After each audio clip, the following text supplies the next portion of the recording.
one thing I want to go over before we get into Dorado here is just the mindset behind map bans. You mentioned that there wasn't much consideration behind these map picks, and they were picked very quickly. That says to me that these map bans have actually been predetermined, pre-thought out by these teams, and really given them a, they've given them a big thought, and it makes sense to do this. You need to decide these maps that you're strong on, and if your map gets banned, it could be the difference between you winning a game and losing a game, and ultimately being in or out of the tournament. Absolutely, and I mean, especially, as I said, Team Wavy is probably the favored team coming into this. So for the map bans, airglow have to be very, very careful to push them less towards a map that airglow is really strong on, but they need to push them towards a map that Wavy is a lot less strong on. Because, if each team is playing their best map, Wavy are going to win that fight. So you've got to be a lot more careful when you're the underdog team. Yes, for sure.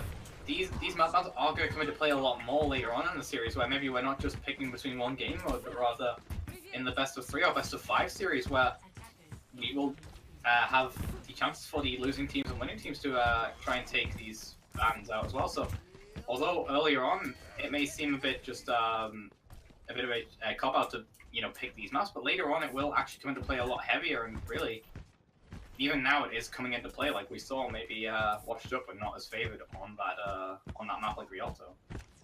Absolutely, and I mean, I don't want to call that he's actually going to do it until he does. It does look like Wavy are going to do the Bastion comp on the offense. This composition is designed to burn straight through all the HP that the Goat composition has, and airglow are not expecting this, and they are between a rock and a hard place right now. Sunrise is going to show himself, and they all are going to eventually drop down, but how much damage are they going to take? Absolutely, and down they go with Aggressive doing a big stun, but not enough damage coming out. Apples just trying to spam away, but he has to pull back. That's absolutely huge. And forwards they charge. They've got to get Apples as he's just spamming away. The tank's taking a lot of damage here, and that's all they needed from Team Wavy here. Team Wavy get the Diva mech, they get Phelan, they get Dark Wilson. Huge play from Lemon, if more than anyone else, just Lemon keeping the entire team alive and giving Apples the space to do his work.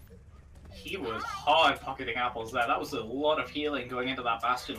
But one thing we forgot to mention, the Bastion changes. Bastion now has way less spread on his when he's in Sentry mode, and a lot more ammo in his gun when he's in Recon mode. So this is actually a great suggestion. They've already taken point A here. That was fast. It looked like airglow were going to go for a contest, but in the end they just realized they couldn't push in on Apples in such a dominant position, and out comes the Shatter. It's fat, it's huge, 4 down. Beautiful play. Shade. Apples didn't even need to ult there. Apples will want that one back, actually. There wasn't much value coming out of the Bastion ultimate, mainly just trying to follow up, but Shade had all the follow-up he needed, and when Thalion was not there, that just left an open Shatter, and now he's kind of left alone waiting for his team, and this payload is going to roll freely. I don't think there's really been any contest on it so far in this map, but we may be seeing some changes as point B approaches, as we mentioned. Very good for dive compositions, not so good for these Deathball comps due to that high ground that Sunrise is currently occupying. Absolutely, and like he heard you, he knows that the high ground is so important, so Nipperhog pushes up, doesn't even need to take the high ground, just needs to push Sunrise off of it, and up he goes again, knocking Sunrise away. That's all he has to do here, and with 2 huge picks from him there, lovely play from Apples, just spamming damage in. That's what you want to see. That was great play coming out as well.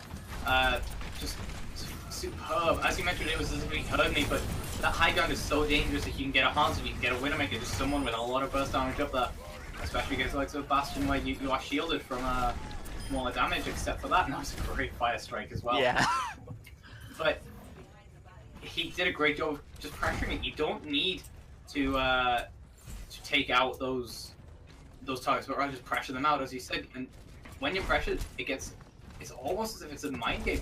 Although Thalion is trying to flank for a Shadow, but he's going to get it? No, he's not. No, he doesn't. It looks like he might get it for a second, but nothing really going to come of it, and just forwards they march. The Nano Bastion does get slept, slightly lowering his ability to just crush the enemy team in one shot, but it does still look like Team Wavy are going to just push this through without even a contest coming out from Airglow Esports here. Oh, we very nearly saw his overtime minute, or 5-minute time bank. They're coming out from the side of Team Wavy, but in the end, it was just below, but that's about as fast as you get on Dorado. That payload did not stop moving. Absolutely. I mean, that's what you want to see from the Bastion comp. And I think what was interesting was the inability from Airglow Esports to change it up, to pick a counter, to, you know, make some kind of play rather than just sticking with what they had and hoping it works. That says a lot about how the teams kind of work internally. Yes, and that's a lot of what this meta is, you know, with these ghost compositions and with this new Bastion and a few of the other changes that came through on the most recent patch. It is important to note that a lot of these new heroes are going to be tried out for the first, or newly changed heroes are going to be tried out. So now more than ever, just after the patch has came through, it's going to be important to just make sure that you can indeed adapt to these compositions. And the side of Afterglow just seemed a bit lost. They tried it for Sunrise on the Hanzo, but it just didn't work. And now Sunrise is showing the exact same thing that the side of Team Wavy did. And they're mirroring this composition. Are they going to go for it, though? Yeah, and I think that's the interesting thing is going to be whether Wavy can adapt to the Bastion comp to see if they also, you know, have a strat and they stick with it, or if they, you know, change it up, make something different happen. I'm really excited to see how these two teams handle the situation. They're running Mei Ghost right now. They're running the Mei instead of that Zarya, so they're looking for the spawn camp. They're looking to isolate a target, wall them off, and try and get a pick. He does mess up the wall, and he's getting stuck as well. Almost brilliant play, but like you said, with the wall being messed up, there's nothing they can do. Filani in a lot of trouble, but with the shielding and the Bastion just spraying into that doorway. No, he wants it. Filani wants to go in. He wants to try and find a kill. There we go, the wall again just coming up, but nothing really going to come of it here. Sunrise just pushing forwards, and every time he pushes a little bit forward, he gets more and more damage in. But he's going to pull off the payload here. That's all they really wanted from Team Wavy here, is just to get Bastion away. Reinhardt pushing around, looking for some kind of flanking play, but nothing really going to come of it. Just swinging away, and in comes the D.Va. Again, though, taking a lot of damage. They're just stalling him in. No one's dying. No one's really taking enough here. Moira pops ult already. The Reinhardt Shatter could come through, though. Could be scary. With Sunrise falling, and there's the Shatter. That's what I was talking about. Sunrise falling is scary for them, but Phelan's Shatter is even bigger as it does pick up Lemon, and obviously, you know, spawn advantage. It's huge. Still, though, that composition is mainly built to burn time, and they're actually recontesting here. They are! They're gonna hold! Oh my lord! Oh, and the charge! Shade! Beautiful! The rally from Bagheera and Shade just going absolutely huge there. Beautiful play from him. That composition is designed to just stall time. You don't really expect to see these close holds. But with the Mei walls, and crucially, the fact they were always contesting the point, Sunrise was of no danger, and he's going to swap over to the Pharah, but what is that going to do when that's stuck inside? I don't know what their plan is with this. I guess he's just looking for the flank, and he might actually find it. Looking for damage onto Brigida is going to be especially the target here, but also Lemon on this Anna doing huge work. But like you said, they're just bunkered into this room. I absolutely love this. The sound barrier comes out, keeping them all alive, and it actually looks like Reinhardt is in a lot of trouble here. They do pop the nano boost, but just nothing comes of it. And out they come. Lemon just spraying away, trying to hit Sunrise with the Anna's shots. Anna's DPS, didn't you hear? Mayo comes out. Nothing huge gonna come of it though. I say that as they actually drop 3. 4 go down. Chopper in a lot of trouble here. Wavy, just... This is horrific. This is astonishing to see. They're playing this so well. They're using the D.Va and the Reinhardt respectively to shut out both sides. With Pharah trying to go for a flank, it just wasn't enough. And they're trying. They're doing it so well that Afterglow are giving up carp control just to try and flush them out of this building because they're constantly contesting the point. This is going so well for Wavy here. Well thought out strategy, clearly. Absolutely. I mean, I thought maybe it's just a counter to the Bastion, but clearly not. This is a strategy I assume they use all the time because this is absolutely brilliant play. The Reinhardt just trying to spray and trying to do something with the Fire Strike. But like you said, nothing gonna come of it as these two tanks and Mei are just holding all of these angles. Out come the Nano Barrel though. Nothing gonna come of it. Oh. The two Nano Rhines just swinging away. Falan in a lot more trouble here though. Trying to do a bit of damage onto Shade. Shade falling to half. But again, though, just not enough damage to really kill him here. Say that he's staying in. Shade actually does look to fall here. Phelan too low, though. And again, looks like Airglow are in trouble. They're holding, but they're actually edging this out. As we mentioned earlier, spawn advantage is in the favor of Airglow right now. But soon enough, Shade will be coming back, and when he comes back, he's going to be swinging away with that hammer, trying to build up to that Earth Shadow that he's 50% to. And they do have the mailed and the sound barrier as well, contended just a Dragon Strike alongside, on the side, should I say, of airglow, and nowhere near that Graviton really. That's going to have to be built up quick if they want to get any value out of this Dragon Strike.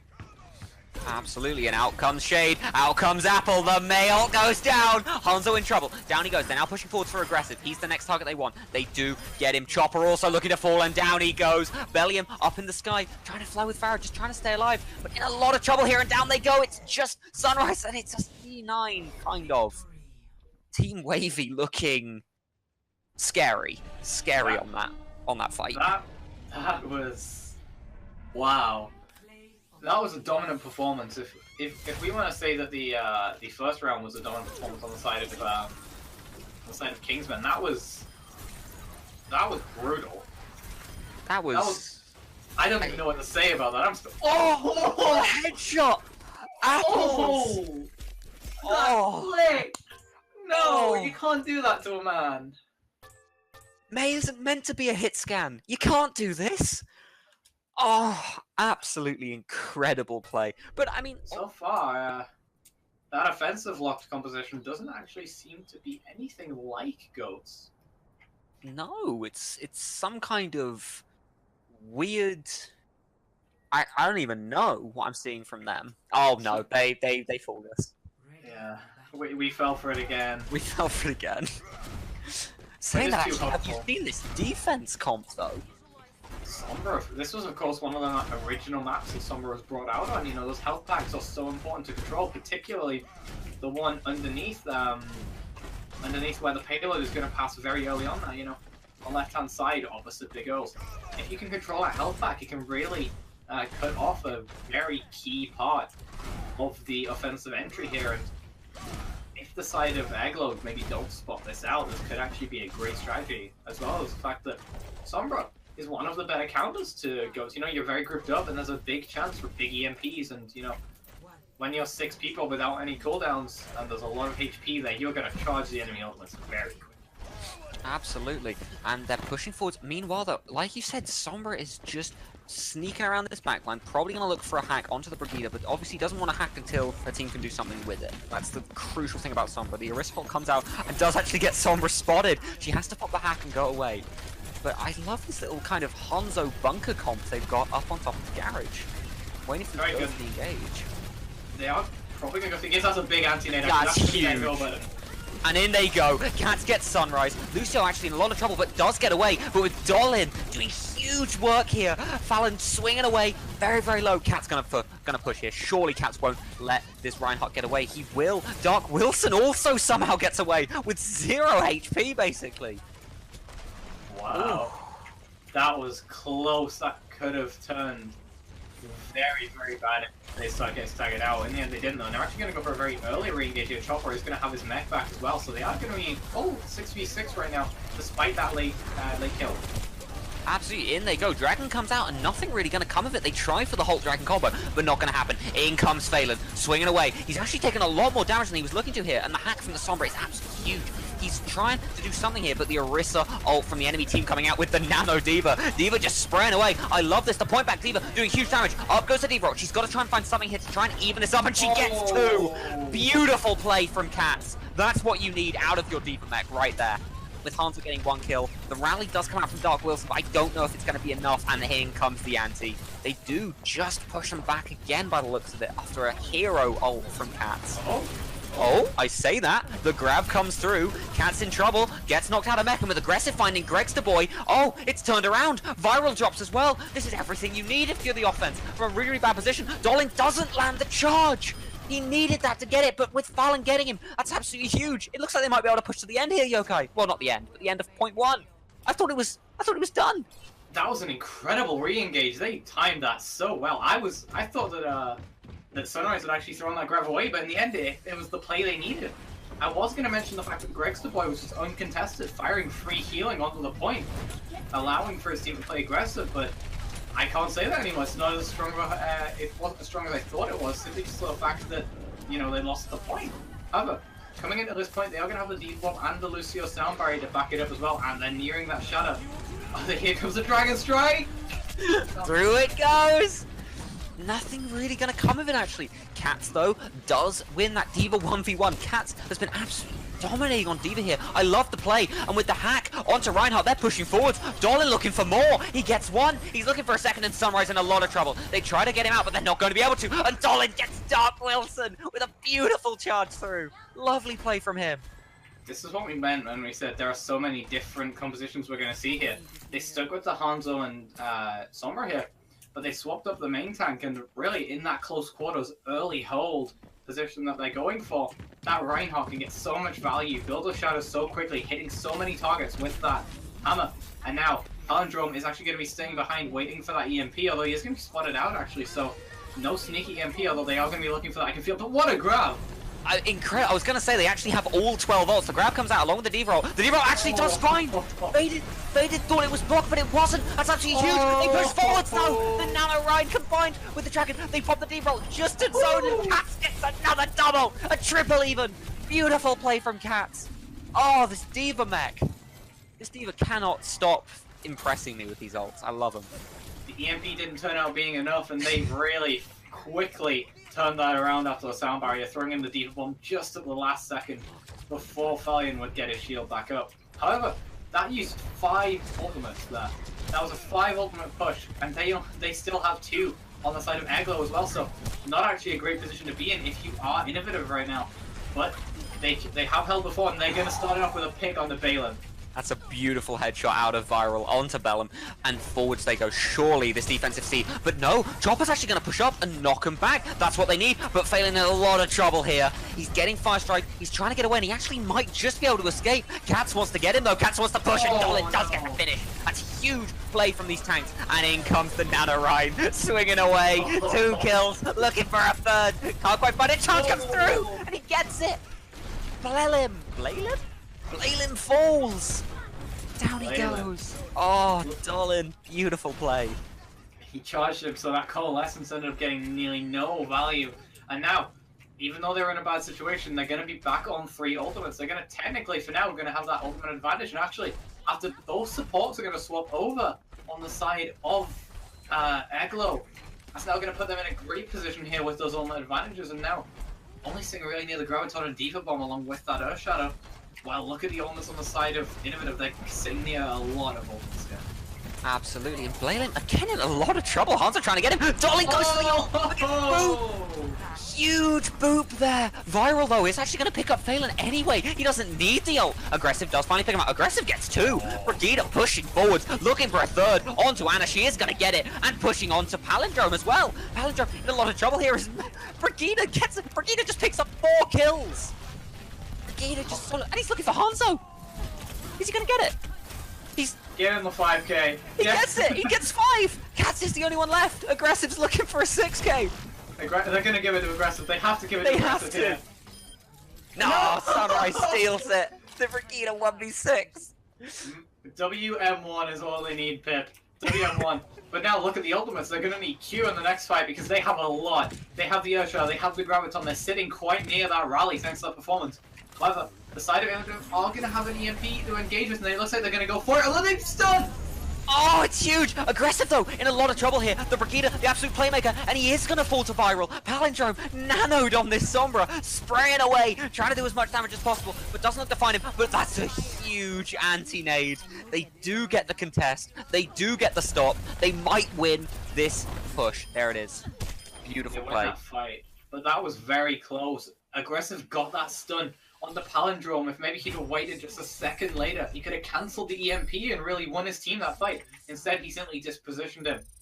And, you know, that was a strong push, but also a strong defense. You know, both teams showing the ability to disengage and re-engage at the right time. On the side of airglow, it was on that first push where they really turned around that defensive fight with that Graviton. On the on the defensive side here, on the side of Innovative, it was actually that final fight. You know, they waited and they had a perfect timing for that Dragon Strike to go in and disrupt the positioning on the side of agglo. Absolutely. Beautiful play, though, from both teams. This is what I was talking about when it's 2 teams that are a lot closer together, these little picks, these little, like, clever. I loved the Hanzo pick combined with the Sombra to do, you know, hack the shield and then Hanzo shoots through getting a pick. Little combinations like that are just really, really fun to watch and to, you know, be a part of in a way. I mean, it's definitely going to be a lot more fun than playing, you know, that D.Va, playing the Brigitte. But, as you mentioned, you know, hacking that shield is so important. That's why you run the Sombra with the Hanzo there. Because if we say what is the biggest weakness to a sniper, it's going to be those shields. And actually, are we going to see another Bastion? Will they give it to us? That's the question. They're running the Hogarissa here, so you could well see it. And actually, Gregsterboy, the one playing the Honor last round, is actually playing a Roadhog right now. Katz, who was playing the D.Va, is playing the Mercy. This is an interesting layout. They're not in the position to switch heroes, and they are. They're going to run the Orisa Hog Bastion. This is incredibly good at burning down the shield, which, if you're on the side of airglow, you're going to want to be hiding behind that sign, because Bastion is going to be pumping damage into that shield, along with a Roadhog and a Widowmaker as well. Absolutely. And I love Palindrome on this Widowmaker, just trying to find the off angle. Realizes they're all on top of the garage and pushing around. He just needs to find one pick. Chopper falling low. Chopper falls. That's the kill they need. And they're going to push forwards and capitalize. Palindrome finds a second. Faded finds the third. Gregsterboy looking for the hook, but I don't know if he's going to quite pick it up. Sunrise running away. Might be able to pick up Faded there. Yeah, there it is. Beautiful shot from Sunrise. But Palindrome pushing up. He might be able to find Sunrise, but he whiffs it. Oh, that's a crucial shot. But actually, they might not even need to land it. It looks like they might not even be able to get in for the contest. Through they come. Are they going to quite get there in time? Oh! And they don't get it! Viral takes Aggressive out mid-hop. Reddit Lucio isn't enough today, boy. Sunrise does pick up Viral, though, so they are going to have at least something to work with here. But I don't think it's going to be enough right now. They're without their off-tank. They're without their Lucio as well, so really down on all of that's a big pick. That's going to save them this point, though. Absolutely. Sunrise very much been Palindrome doing all of the work on this Widowmaker for that first push, but Sunrise firing back with a really, really important pick to keep them in it. Oh, that hook from Gregster! I was about to say that it looked like it might be over for them, but with a hook like that, they might be able to stay in it. And with Palindrome pushing up on this top right-hand side, he's looking for some more, but they aren't going to find it. Chopper gets revenge early, but Gregster with another hook! This man is unstoppable with this hook. I love it. And with Katz getting the res, they're going to have a chance to re-engage now after that, yeah. And look at it. Gregster! Oh, not quite. I enjoyed it. I enjoyed the play. He didn't quite land it, but they're pushing forwards and Palindrome gets the kill. Darling gets it as well. Palindrome picks up a second for himself before getting dropped down by Sunrise.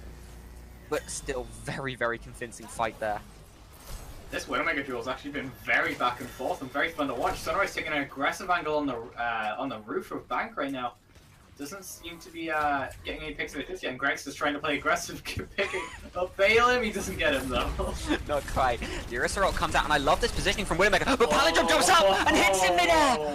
Oh, that was huge, but I don't know if it'll be huge enough, as the rest of his team do lose in that team fight. But that jumping headshot, oh. I just saw one of the greatest things I've ever seen in Overwatch. Aggressive tried to go and kill Palindrome. Gets him in the end, but he actually landed on his head. for a moment, he was looking around a bit confused, but that was a great play from Chopper and Dark Wilson. Dark Wilson throwing in the Dragon Strike along with that Supercharger, and really Faded Horizon had nowhere to go, and the damage that came through was just too much. They died almost immediately, and now on the offensive though, they are going to have a lot of ultimates. They're going to pop the Emperor site to engage and know exactly where the snipers of airglow on. That will give them a much safer engage here, and they're looking to go on the top actually. But they don't have any ways of getting up to counter them. Up comes Palindrome, he goes for it, but doesn't quite land it. SMG it away, Dark Wilson fighting away. This could be the sniper duel that decides it, and Palindrome wins it. That's huge. He's now pushing down, trying to find Sunrise, but the Samurai comes through. It's not going to be a one-shot headshot. He does land the first hit, but Sunrise playing very, very scary. But meanwhile, on the point, Dolan does win the main tank 1v1, and with Viral set up, just spraying and praying away. Lucio jumps around, oh my lord, out of nowhere! Valen and Sunrise show that they aren't out of this yet. It is definitely not over yet. And if Sunrise can continue to pick headshots off, they actually might be able to win this. And he does! A beautiful pick onto Faded Horizon. The shadow, though, coming out from Dolan. This could be enough. They get 2 kills off of it, but pushing forwards. I don't know if they can. Dolan gets a 3rd! He wants to stay in. His team are calling to leave, but he doesn't want to. He wants to stay in. He worked so hard for this push, but down he goes. Chopper getting him, and it looks like another defense just. I think. No! No, Viral's back on the cannon. And in comes the grab. Huge play. Palindrome pushing forward. Just going to kill as many as he can. Phelan does ult, but can't quite get much off of it. Does kill Cats, but that might not be enough. Pushing in. Viral coming in. They're just all switching to the fastest here as possible. And with Doll in here as well, it's just Wilson. He pops the Hanzo ult, but I don't know if anything's going to come of it. It's just Sunrise left. He does get the 1v1, but he can't 1v5. Is it? No, they're still contesting. The triple contest does come out. Just staying away. Chopper has to survive. He's the big meat shield on this point. Somehow none of them are dead yet. Aggressive, just hopping, zipping, booping around on point. And out comes Phelan as well. The D-roll comes out with the shadow. No. It's huge from Dolan. And in they come. Does get hooked. I say this right. It's still all a play for. I genuinely don't know who's in the lead here. Blame does pick up Cats, and Viral gets two. Beautiful wrecking ball ult. It's just Playham and Phelan left, and down they go. Oh, innovation. Whew. That was close. That's one to wipe your sweat away, innovation. Wow. What did I say after their defensive round though? Both teams were very good at disengaging and re-engaging, and that's what we saw there. Both teams disengaged and just re-engaged at the perfect time, and very nearly actually on the side of airglow took that. So it could have really been a completely different story if they'd have maybe just gotten one tick or even just one extra chunk of damage down. Really, that fight was incredibly close and came down to the nail. Down to the wire. Blame does get the legendary card. Everyone agrees that Moira was pretty solid. I don't understand what's going on here. Both teams seem to be a little bit off. No, it turns out we're not banning Volskaya, we're picking Volskaya. I think the innovation have misread. I think they thought they were picking the map rather than banning the map. So they were thinking we were going to play Hanamura when in reality they were banning it. So Crimson Dawn are going to end up picking Volskaya here as they are Team 2. But absolutely. And a map like Volskaya is an interesting one because it's heavily goats. I will say that. It is a very heavy goats map. But it's not necessarily just goats. It's also floats and dive goats. So we're going straight into map 1 here on Volskaya Industries with the dive compositions.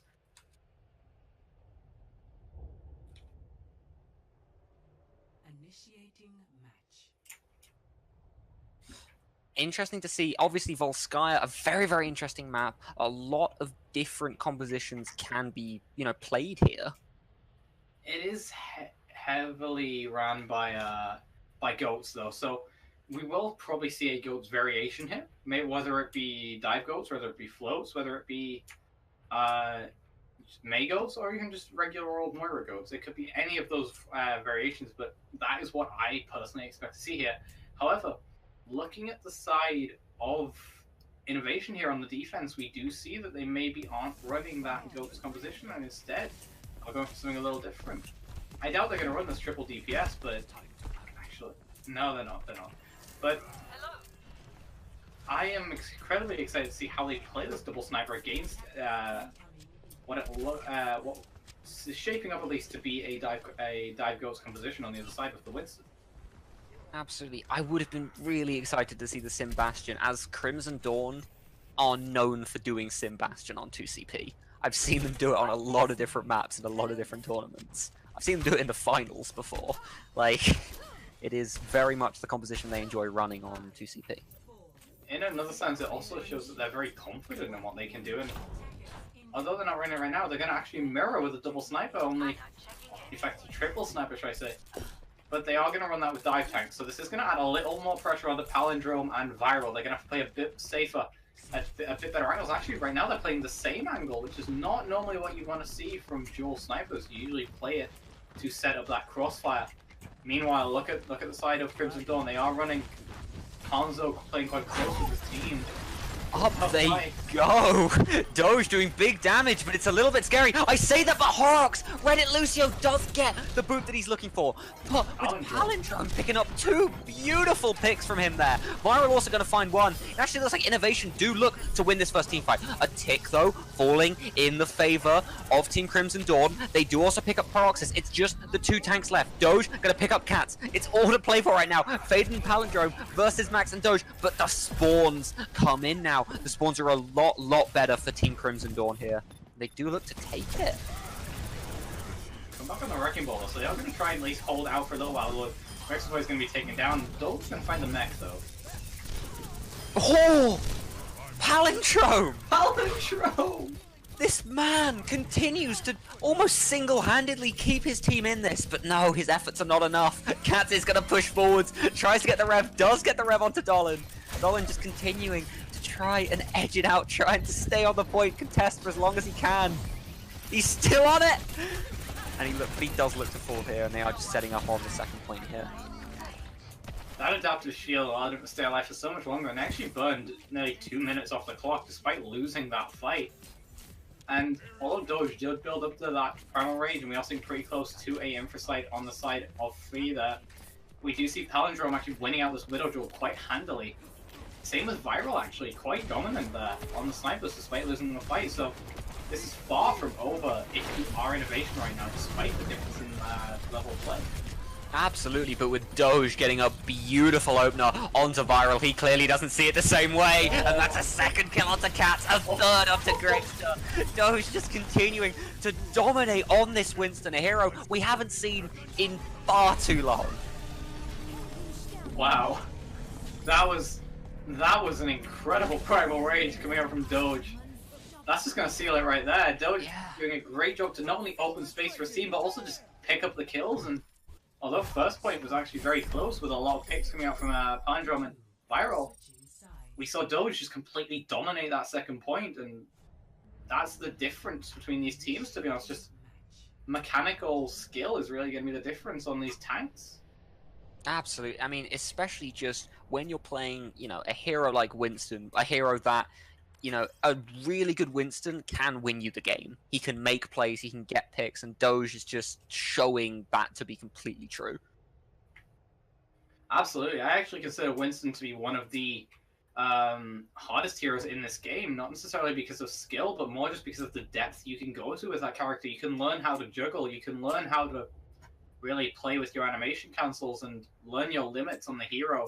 And Doge has clearly been spending a lot of time learning how to use those primal rages, which can really just turn around a fight, as you saw there. And I have an ungodly amount of respect for these main tank players, you know, that can really pull out these Winstons and these Reinhardts at will and just do such a great job at it. Absolutely, especially because, obviously, if anyone has been watching the recent tournaments they've been playing in, they have been almost exclusively playing, you know, either Goats or Bastion, and that means that we haven't really seen Doge flex around off of Reinhardt a lot. So, you know, coming out of Doge meta, out of Goats meta, it was interesting to see if they could continue to be dominant without him on Reinhardt, and he's showing he can do just as much work on Winston.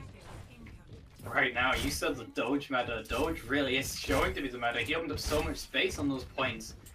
But it does seem like the side of Innovation here are going to run a similar composition. They're going to run the dive tanks, but they're going to run the Genji Tracer. So full dive for the first time in what seems like forever here. So it'll be interesting to see how they play this. Absolutely, and that's a huge pick from Doge onto Palindrome. Palindrome very much been the hero of this team on Widowmaker. Can't make it happen on Genji, with Doge getting 3 picks in this fight, and in comes the stagger. It's always we do not condone the abuse of baby divas here at Heroes. You should all be ashamed of yourselves. That was... Straight away, he said Doge is the meta, and he has sufficed what you say that. Palindrome is going on a flank around the side though, so he wants to try and maybe get onto the hands of Paroxysm, but instead, he's gonna have to wait for his team, who are just respawning right now. That he got a very early spawn, and Paroxysm, I've actually noticed him as well, so he's ready for him to peek around the corner. He's gonna have a great reaction time here if he wants to down him. Absolutely, and it's so scary to push, especially when you have a Winston waiting to dive you. If he uses that dash to engage, Winston's going to have him for breakfast. That's one of the biggest weaknesses of Genji, of course. Once you use that dash, you're heavily vulnerable to Winston. They're just going to go straight in after the supports here. Absolutely, and with Paroxysm and Fee both getting opening picks, Paroxysm getting 3! Faded does somehow find the boop, but it's not enough. Again, a very, very strong hold from Crimson Dawn here. Paroxysm getting great value out of their hands of having that Dragon Strike ready. And that, again, was just great, a great, should I say, disengage there. Coming out from the side of Crimson Dawn, they did a great job of just rebounding back, taking the pressure and then just giving it back tenfold, and it really allowed them to get so many picks. And Fee, straight away. Oh, absolutely huge pick from him, and the anti-nade coming out as well. There's nothing they can do. Seppi here just really, really didn't get any kills for himself, but just enabled that wipe with a beautiful anti-nade, making Faded's life cut short. That pick from Fee, though, is so great. It's so one of the biggest troubles when you have a Widowmaker is protecting her. You usually need to dedicate a lot of healing or a Diva just to keep her alive against the likes of a Tracer or a Genji, but when she can fend for herself like Fee did there, that's going to really open up a lot of chances to just play a lot more aggressive with your tanks, and that's what Fee is bringing to this team right now. Not only is he bringing a lot of damage, but that skill to help himself is allowing for Doge and Maxlin to get so much value out of these tanks, and so much more than you normally would when running such a vulnerable hero. Absolutely. And look at this flank from Innovation. They're moving around. They're just going to take the high ground. Absolutely crucial, but the problem is that Fee is going to get the opener. There he is. Anti-nade flies through 3 with the ult. Paroxysm. Doge got nanoed and was hoping to get some kills for himself, but Parox was there to stop that dream dead in its tracks. Beautiful play from Team Crimson Dawn here. I don't know what you do if you're Innovation here. They're just getting shut down every push. They try to swap to a Ryan Zarya there. It just doesn't seem to work. Gregson going back to the Reinhardt. I think he maybe swapped over to the Winston for a second. But Fee is just going to have that infrasight. They're going to know exactly what's going on. And Fee has just been shutting down Viral. And he's now going to go to, in my opinion, a more vulnerable hero to the likes of a Widowmaker and a Hanzo in the Reaper. I don't agree with this pick at all. But Palindrome is also going to try and answer back the Widowmaker with a Widowmaker of his own. But it's going to be so hard with both snipers focusing you down. Absolutely, and with Palindrome getting a beautiful shot onto Parox, that could be the opener they need. But with Seppi getting one, Palindrome though, firing again, dropping Fee. He is not out of this yet, but he actually might be. As Doge continues this beautiful reign of terror. Gregster does find Seppi, but it's not enough. He's all that's left on this point. Aside from, actually no, Dolan does come in, but no, not going to be enough. I don't even think there's a star on this team right now. They're going to just try and clean it up, and Doge again gets so much value out of this Winston. I don't think there's a hero to this team. We saw a lot of the snipers, we saw a lot of the DPS, but at the same time, when those DPS were down, Doge just seemed to wake up and he was like, oh, I need to do something now, and then decided to go and get a 4K, just out of nowhere. Just out of nowhere, just chilling out. Oh, this ult from Hanzo. This dragon. Oh. Who needs a Graviton? Who needs an Orisa Hold when you just have great placement? It's so cleverly done, because he knows that they can't really go anywhere. They've got a wall to their left-hand side and a cliff to their right-hand side. Like, that's absolutely genius placement there from that team. Beautiful play. Quite literally between a rock and a hard place, if I do say so myself. Very clever. I like that. The next map is going to be King's Row either way. So let's talk more about King's Row, in that if we go back to the roots of Overwatch, really, before Brigitte was released, before GOATS was a thing, we remember that we saw a lot of Junkrat here, we saw a lot of Pharah, we saw a lot of those close-range heroes, which really do feed into, you know, these Aryas. And actually, as we've just seen, they've decided on their third map. Yeah, we do. We see Ilios banned, and Lijiang, the map that I really wanted to go to, is going to be banned, taking us to Nepal for our third map, if we do get one. If we get one, indeed. But if we do go to Nepal, I'll be incredibly excited, because, in my opinion, Nepal is very, very, very variable in terms of what compositions you can run, you know? You can run these Orisa Hog comps on Sanctum, but at the same time run the GOATS comp on Shrine. Anyway. Enough about. I was going to say. It's not going to be Nepal. It's going to be King's Row. It's going to be the fan favorite. But as I was thinking about King's Row earlier, you know, we saw a lot of Junkrat, we saw a lot of fire, we saw a lot of these close corridor, these competitions that punish the corridors, should I say. So maybe rather than running the GoatsCon, we are going to see some old school King's Row gameplay coming out from the side of Innovation if they want to play this map. But either way, as much as I did say, playing Goats into Crimson Dawn is going to be a tough task, they surely have a plan. I say very unnervingly, but I'm sure they do have a plan if they are so confident in going into King's Row against Crimson Dawn. Absolutely. They must have something that they think they can use here. Oh no. It's Goats. It's Goats. They're choosing to run Goats into... Although, yes, Varro's going to be playing the Diva, so yeah, it's just going to be standard Moira Goats. Which may well be a decent pick if the side of Crimson Dawn do run the composition they're showing right now. And actually, running that Trace on the side of Paroxysm is actually not as a bad choice as you may think into the Brigitte of Gregster Boy, because the new change on the Brigitte, the stun, the bash, should I say, now only doing 5 damage, so that one-shot combo from the Brigitte is not nearly as powerful. And no, it does look like they're going to end up going for this Ghost combo of Fuse. No, actually, they're going to run this double sniper again. Yay! We do see some non-Goats gameplay, but I have a feeling that may change soon, considering that the Goats composition is quite hard to break without a great crossfire coming out from both snipers. To be fair, they have done a great job doing that. They're going to take a stronghold on the point. Absolutely, in they go. I have got full faith in Thee to get the pick. Up he goes, and there it is! The shot off the Cats! I told you, I knew he would pull through for me. And forwards Crimson go. Thee getting another pick from this high ground. He's looking for a third onto Palindrome, and he is going to find it. Thee, 3 picks. I knew it. I knew he wouldn't let me down. I should just stop talking, truthfully, because every single word I said was proven wrong in that fight. Those snipers coming up huge.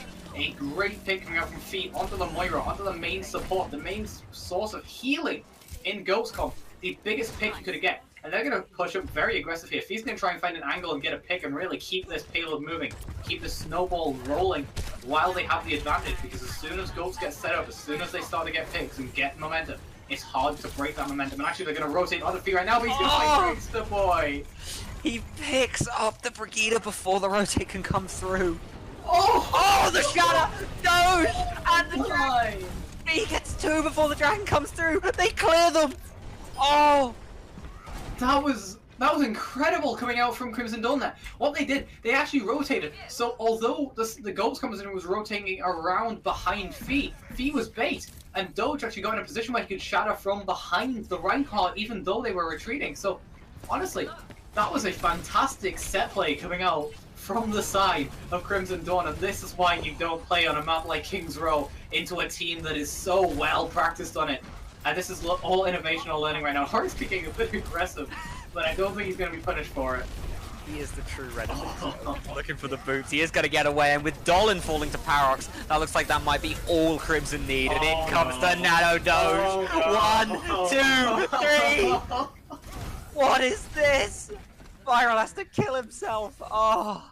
We are currently seeing a team that is incredibly regretful of their map choice, I think is the best way to describe what we're watching right now. Crimson Dawn. Doge has the shatter again. He's going to hide. He's going to try and get it from behind Dolan, and I don't think they're going to check. You've got to check your corners, but I don't think they're going to do it.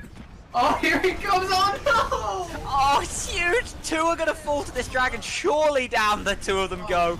Viral does push up, trying to get the flank onto Fee, but nothing's gonna come of it as Fee's already picked the second one off. Barox gets one as well. Cat's in a lot of trouble. He is gonna fall. A beautiful Spire Strike Hanzo combo to take down Cats. Oh, the tanks are coming in. Out comes the Diva, but I don't know if they can come. Look at the time bank! Through! That was a 5-minute time bank! Oh! That might be the fastest ever King's Row push I've ever seen. That is the fastest I've ever seen King's Row pushed. Oh my. They had more time at the end than at the beginning! They gained time, Yokai! They gained time!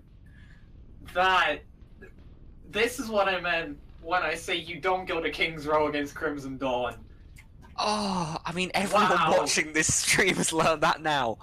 Oh my If lord. any team is watching this who is still in the tournament and they are going to be playing against Crimson Dawn at any point, which I can presume, I make a prediction now, Yokai's top tier predictions, Crimson Dawn are going to the finals. I can see that coming right now. Oh. But if you do go to the position where you can pick King's Row against Crimson Dawn, Don't ever do it. make it the first ban you do. Because if you don't, Crimson Dawn will basically make an example out of you and show you up like they're doing to Innovation right now. Oh my lord. It didn't even feel like a game. It felt like just Crimson Dawn showing like everyone else what they could do, why they are such a scary team. Is this a tournament or is this a show match right now, Ben? Oh Because my lord. that was... I'd love to turn and say there are some upsides that Innovation can take from that, but... That's the fastest King's Row push I've ever seen. It has to That have is... been. I think it may be the fastest one I've ever seen as well. I haven't seen too many where the payload literally didn't stop. But leading the gates, they are going to run this this interesting dive trip support. Yeah, I honestly, I'm happy they're running an unconventional weird strat. Oh no, Doge! Oh no, Doge! He doesn't get it! He doesn't get it! Almost!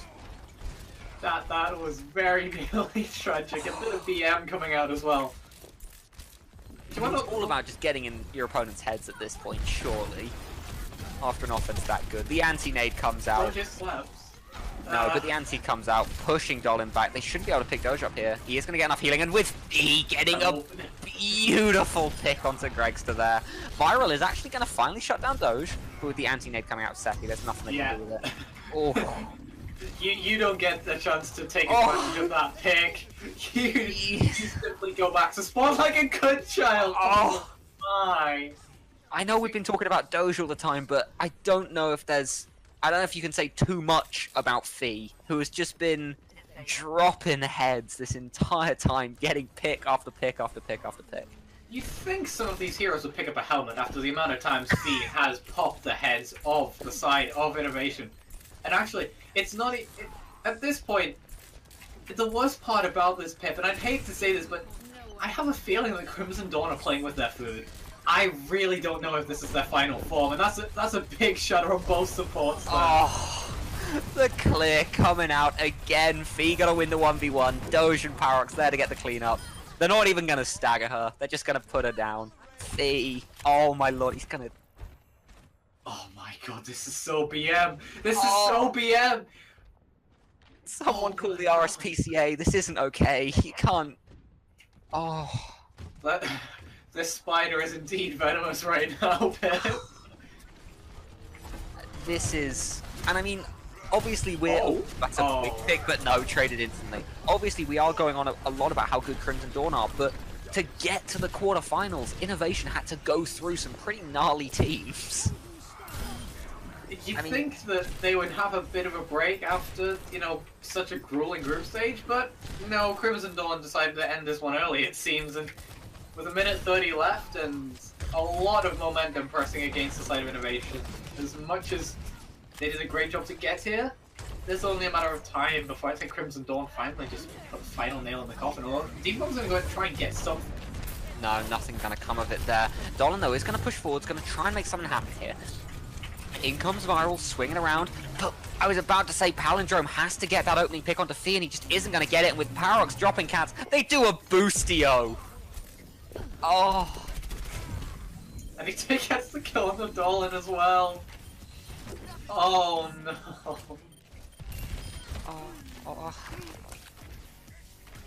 Oh my, look at the ultimates as well. If they ever had a chance, it's not now. Look at the ultimate, they have a Shadow, they have a Graviton Dragon, they have the Sound Barrier, only really with a Primal Rage and maybe a Sound Barrier if they build it fast enough. Like, this is not a good position to be in at all with this momentum. I say that, but Fee does get dropped, and he was the only real contest they had for Gregster Boy. Gregster Boy can actually now push in with Palindrome and maybe make something happen here. Parox is going to get Viral out of mech, but it is not over yet. Palindrome just in there trying to do as much damage as possible. There goes the shadow from Doge, but he doesn't quite land it. This is the kind of play they need. But a huge pick from Fee onto Greg's the boy. The grab does come out, but Fee just continuing. Like I said, they nano him. Like I said, we talk about Doge a lot, but Fee really wants to be a highlight of this broadcast as well. Palindrome picks up one, but does get shut down by Paradox and Fee. Two teams that are going to be facing against Crimson Dawn. Be very afraid. That's all we can really say after this one. Seppi gets 2. Cats tries to push in. And that is a quick 2-0 to Team Crimson Dawn there. I really don't think we can actually show this on Twitch. This might be against the terms of service. That was... Okay, but I will say, because we have been very, very negative. It isn't even the one where he kills 6 of them, it's a different one! No, okay. Innovation, as I said, went through some really, really gnarly teams. I think they actually picked up a win off of Team Wavy at one point, which is a challenge in and of itself. What? I kind of think I'll pass the call over to you this time, actually, Pip. What do you want to see here on Hanamura? I want to see Killfeed doing things, and personally, Hanamura, for me, it's all about sim comps. I love sim comps on offense, I love sim comps on defense. I think Hanamura might be the only map I really, really enjoy seeing them, but I just think there's so many fun, interesting plays you can make with this new teleporter that she got. As someone who plays in Plat, I can tell you that I do not enjoy sim comps whatsoever. What I do enjoy seeing is a good dive, though. And that is something that we've also seen a lot of on Hanamura, mainly after the Brigida changes have came. At least that's what I think. As I said earlier, I haven't actually seen a game of Hanamura since the update, but even prior to these break changes, we saw a lot more dive coming out. We saw a lot more Widowmaker Hanzo dive coming out, and we've seen that in this tournament as well. So on a map like Hanamura, where it was almost where the double sniper composition, particularly Hanzo, really began dominating in the pro scene. I'm hoping to see a bit of that. I love seeing a cleanly executed dive where one target is just jumped on by everybody and they just melt and you just watch their health bar just deplete like at an incredibly fast rate. For me, that's very satisfying. And also seeing a sim teleporter infuse rage within me. So, whichever we get, you'll see a different yokai. Absolutely, and we are going into Winter Hanamura as our first map. A beautiful map. Very thematic, you could say. Is thematic a word, or is it thematic? Either way, I am pretty sure I get what you're going for there. But it seems that both of the maps that have been picked, aside from prior to our control map, are actually going to be the festive maps that we've got this year. Both Hanamura and Blizzard World, but it's nice to get in the Christmas spirit. Yeah. I don't know about you, Pip. I'm personally not quite a Scrooge. I think I'm a lot more of a Will Ferrell in Elf, I will say. Sorry, those are the two options: Scrooge or Will Ferrell in Elf. Well, I mean, hopefully, I can entertain you, Will Ferrell in Elf, as Hanamura is, especially on such a beautiful map, really, really fun. And I see it. I see the Bastion. I'm eyeing it up. It's on defense. We could see it. They're doing it. Yes. Is it leaving spawn? Or are they debating us? No, they're not. They wouldn't do that. It's Christmas. That's all the more reason to do it. It's really interesting. They are going to play the Bastion on defense, but it looks like we might get the Sombra on offense. This is one of the heroes I said to watch out for. I remember Jasyu on that Sombra. He can do so much work. He can get in your backline without you even knowing about it. He's so good on these flanking characters like the Sombra, like the Tracer, and also so good on the heroes like the Hanzos. Also, a map like Hanamura is perfect for this team right now, and Jasyu is going to make it his playground if the side of where Team Wavy are not careful. Absolutely. But here we go. Jasyu moving forwards isn't going to pop his invis yet, and in it is. But the problem is that, actually, it's going to be really difficult for him to get through this front door, as they're just going to spam away. I really, really like this from the D.Va, actually. D.Va is going to be spy checking, and Isiden is actually going to be ready just in the backline to try and try and burst down any target who drops in. Obviously, having that reduced spread now that Bastion has after those changes. And actually, Quiff is going to drop straight over to that far, and Jassie's going to play the main now, so they want to actually wall off the Bastion and really get past it without taking any chip damage, which could prove to be fatal when having such low healing with the Zen and the Lucio. Absolutely, and I think the scary thing for me is they're obviously going to try and wall off the Bastion and get straight to point, but I'm worried about Cook doing a wall of his own, and out it is, but it's a little bit too late. I was going to say he might be able to get the split off to absolutely crush them on this offense. Problem is now, they've got to try and cross this high ground with a lot of damage being spread through. Again, the May wall does come through. Lucio stops out a little bit, and that's the wall I was talking about. That is the split off wall. Bastion now just going to spray away. Isn't quite going to get him though. Critical just protects his team. Oh, the Cook almost brilliant play. Oh, And that's what I'm talking about. Doesn't quite get everyone, but does get the two key ones, the May and the Zenyatta. But the problem is, Bastion actually doesn't have as good of a position as we first thought he did, and D.Va's in a lot of trouble on this point. Lemon does pick up Balmy, but as I said, D.Va in a lot of trouble and is going to fall. But Bastion, they've moved, and look at this. The problem is, with the charge, they moved that left-hand side of point where Bastion could just spray away at them. Down they all go. Whew. Because of how long that actually took, though. They had that in 2 minutes already. They can't take another fight like that. That took way too long for them to get there. And another thing on the defensive side, though, a weakness, is the fact that the D.Va is the contesting tool there. And Nibelhog actually jumped onto the point, but got frozen, stunned, and melted through that defense matrix with the Zarya beam. So, bit of a risky strategy. Oh, that wall could be so big, but the bubbles and shields. Yes, it is! Oh. They just pick up Goose. That's huge. The main problem is, of course, Goose can't get to them on his own. They have to 5v6. It's the only option. I think they're going to start going back, actually. I'll try and maybe wall and speed him back through, but the Cook is going to be in a position to try and deny it. That was an incredible play coming off from the Cook.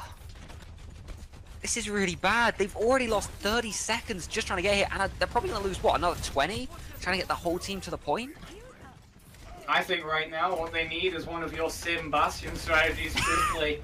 They're gonna wall for Oh, it's huge! They don't realize. They don't see it. They do. The May sees it. She's spamming away. Goose is in a lot of trouble, but he's gonna just get in. The Cook, again, almost gets it. But I mean, look at ultimates here. Oh my, there's a lot of ultimates on the board, and they're gonna go straight in with the Supercharger and the Bastion ultimate. Tank configuration is out. There it is, tank blows down one, looks for a second, doesn't quite find it actually. They are going to just about make it back. Oh no, Jassu wanted to try and push, but isn't trying. Does get rid of the supercharger, but falls to Nibelhog of all people, just spraying away. But they decide to push in. They need to try and find the Bastion. Out comes the Samurai. Out comes the wall though. Beautiful, the Nano Bastion is just going to spray and pray. So much damage. He didn't get hit. Oh. No. Wait, Slice! He's gonna. No, he doesn't! Mixon finds him. Oh, it turns around in a second. They get 3 picks. And with the Bastion gone, that was their main source. Jassu is coming back onto point. The May wall comes out, but they do lose Goose. And Mixon looks to fall as well. They do get 1 tick, but no more. Out comes the May ult, though. And Tracer gets here as well. The D-Roll comes down, keeping them all alive. Oh! But he somehow picks up Balmy there. That is the exact kind of default you want to see. And Critical come back in, trying to do something here. Tracer also, both of them just trying to make something happen. But with Cook getting a lovely opener and a second. He's going to look for a third. Arfblade is going to take it. Oh, it's not a complete shutout, but it's close. Ooh. That was a brilliant hold coming out, despite maybe a little bit of last-minute shenanigans there. But what I think that the crucial thing there, Balmy actually messed up his sound barrier. He beat it on the wrong side of Shade's shield. Obviously, Shield's blocking the sound barrier effect radius, and as a result, his tanks didn't benefit from it. Only the Reinhardt, who was walled off, actually got the barrier, and as a result, they didn't have the health on point or the sustain to really deal with that damage that was coming in from the Bastion, and it worked. You got your wish, Pip, and it worked very well. My wish has come true. It's a Christmas miracle. It's a bloody Christmas miracle.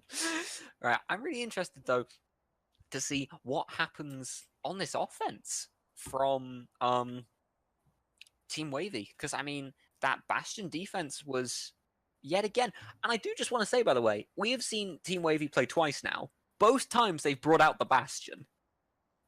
It's clearly a pocket pick for them, and they're actually very comfortable with playing, and I don't think they'll run this, but that's an interesting comp they're showing at the very least with the Lucio and the Brigidas with Lemon on the Sombra. The Cook is actually showing a Fire, so maybe we could see a non-GOATS comp coming out again.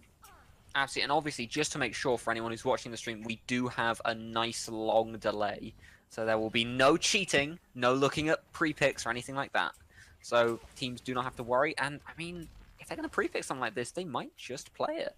Meanwhile, though, the Pharah May defense, I'm almost more interested in that. That's 3 tanks and a solo Lucio if they do run this. This is... Are they doing it? No, they're not. Wait, no, they are. They are. Oh! So it's Pharah May. Out of nowhere! No. Out of nowhere, the debate! Oh! It's still a good debate for you. You get your wish from a Symmetra as well, so this is going to be a great map for you, but they're just going to go straight onto the choke, but they can get bombarded by this Pharah as well. Here we go, Lemon gets it. Oh, but the wall! Oh, it's huge from Yasuo! Oh, absolutely massive! And in they come! Bowie finds one, looking for a second. Come on, you get that second one! You deserve it with that beautiful, beautiful wall from Yasuo there. But no, with Arfblade picking up critical, that's everything they need here. They're trying to push around the back, but Cook is finding Yasuo. That's everything they need. This is really bad now for this defensive side. Nibberhog picks up a third. They're looking for a fourth onto this Zarya. Zarya just trying his desperately hardest to stay alive, but he's gonna get picked up by Cook. And in come the ticks. 1 tick down. 2 ticks down. Whew. Again, that was very... I wouldn't say very one-sided, but it was certainly not as contested as maybe you would have first thought. That obviously Team Wavy bringing out some very unorthodox things with the Symmetra, and as you see in the play of the game, set him playing on the Bastion as well, and he got a lot of value out of this pick in against that tanky composition, putting out so much damage and getting so much value. Oh, I'm really upset, honestly, because that wall from Yasuo, that one to stop the sim play, was absolute genius. He really, really quickly understood what was about to happen and played around it. He didn't waste the wall on the front door. He waited and he baited it out perfectly. That is the kind of snap decision-making you really, really want from your DPS players. The ability to just look at a situation and go, this is how you counter it. And obviously, I mean, this will be the first time that a lot of people will have seen Blizzard Winter played since it got taken out of the map pool almost instantaneously when a lot of glitches were discovered. A lot of really, really bad glitches. But Blizzard, you know, obviously as a small indie company, it would have been impossible for them to test. But I can't think of anybody who would be willing to help Blizzard test things, to be honest. There's not a lot of players in their games, and as you mentioned, they're a small indie company, but it's great to see their games finally get some success.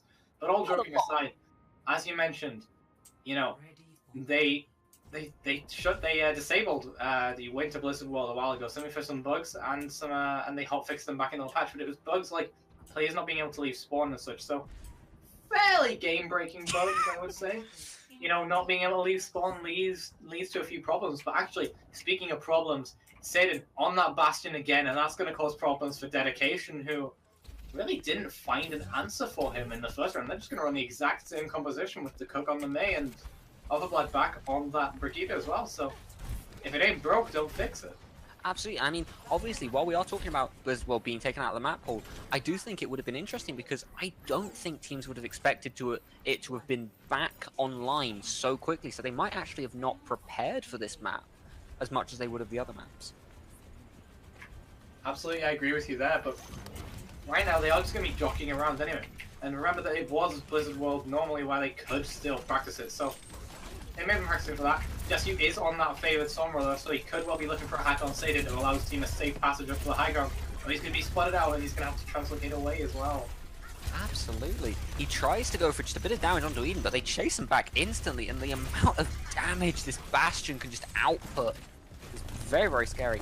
I don't know really what the offense are planning to do here to counter it. Maybe just push towards point, bait him away, and that is what they're going to try and do. They're just going to try and get to point without losing anyone. Mickelson in a lot of trouble here, but they don't quite find him. That's a beautiful shield and a beautiful play. Offlane trying to push, trying to make something happen, but nothing's going to come of it. As Yasumi on the back, just going to try and find Eden here. This is huge. Winston drops down as well, but is in a lot of trouble. Offlane pushing forwards as well, but with Eden already picking up the kill onto D.Va, the kill onto Genji. He is absolutely incredible on this Bastion right now. Bastion, the point-and-click adventure that is Overwatch. But what you may not have noticed there was that Goose was trying to fly over the Bastion and get back with his team, but a beautiful sleep dart came out from Lemon and stopped him from making it there. As a result, the team had no D.Va and they were able to just get absolutely destroyed by that Bastion without the defensive matrix. And now, Jascu is going to be the key part of this offense. You know, you're going to have to really shut down Din on this Bastion and get the hack off early if you want to get value. But he's going to get knocked off and have to force the translocator out.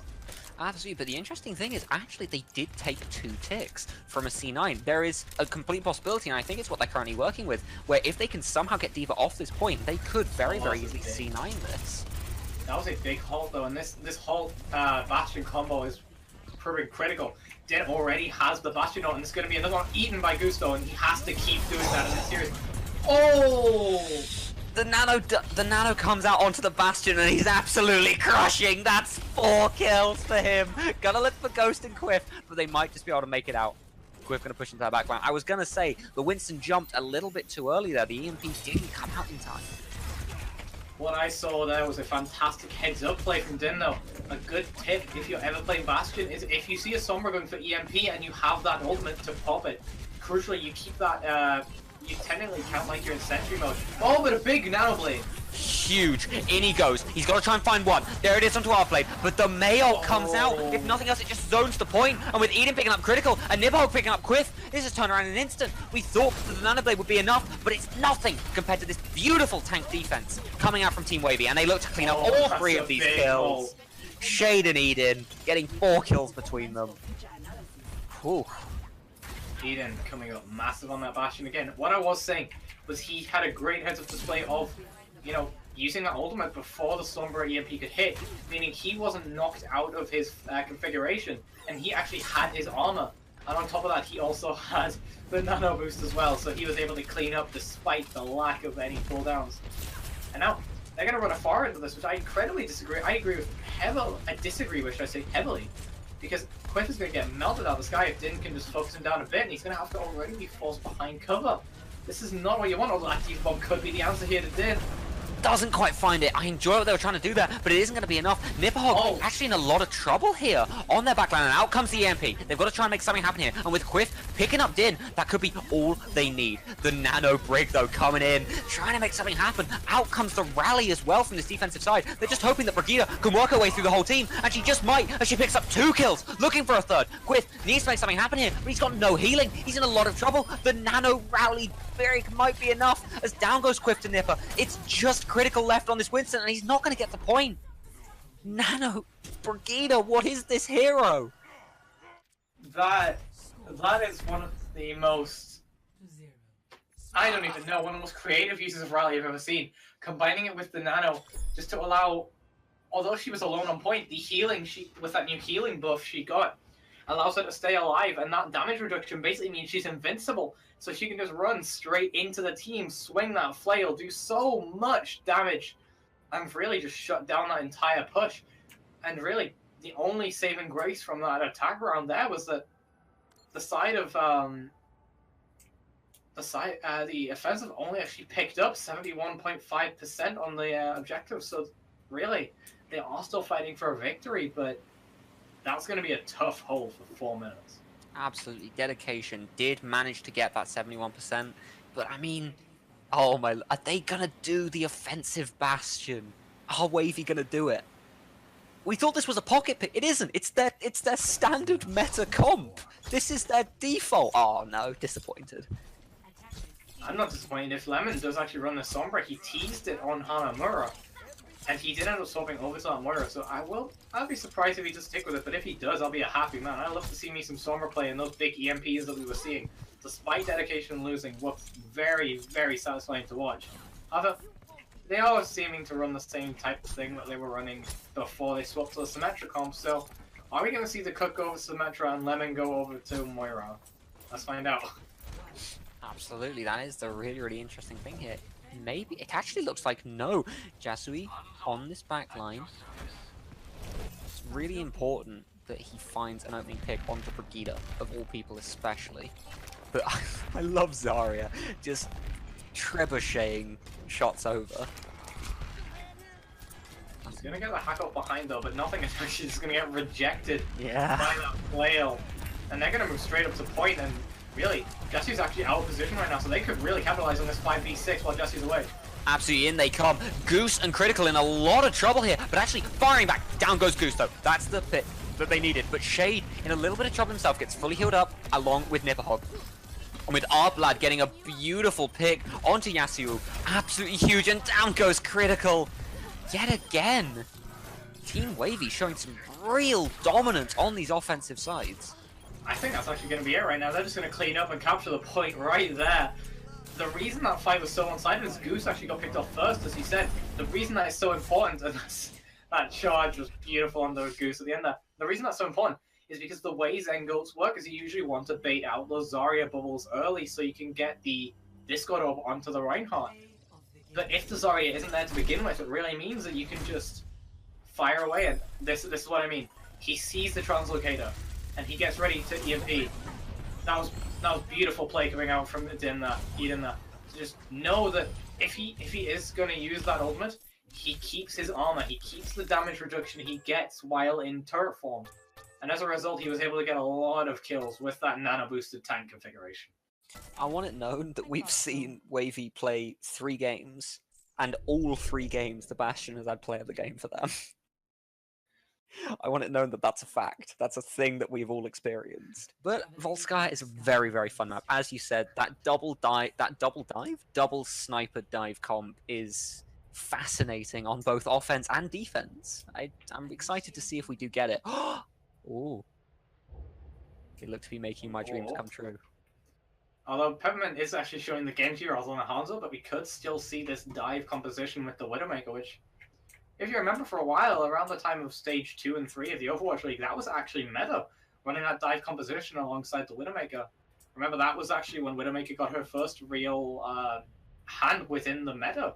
But prior to that, she was seen as quite an off-meta pick, and only really a favorite pick by a few people. But once she came about in the Overwatch League, she started to get a lot more playtime. So, going back to her roots as well, because Volskaya was really the map she got her first real break on. But, yeah, actually, it looks like we're leaving spawn, so yeah, we're going to see a Widowmaker Genji dive defense here coming out from the side of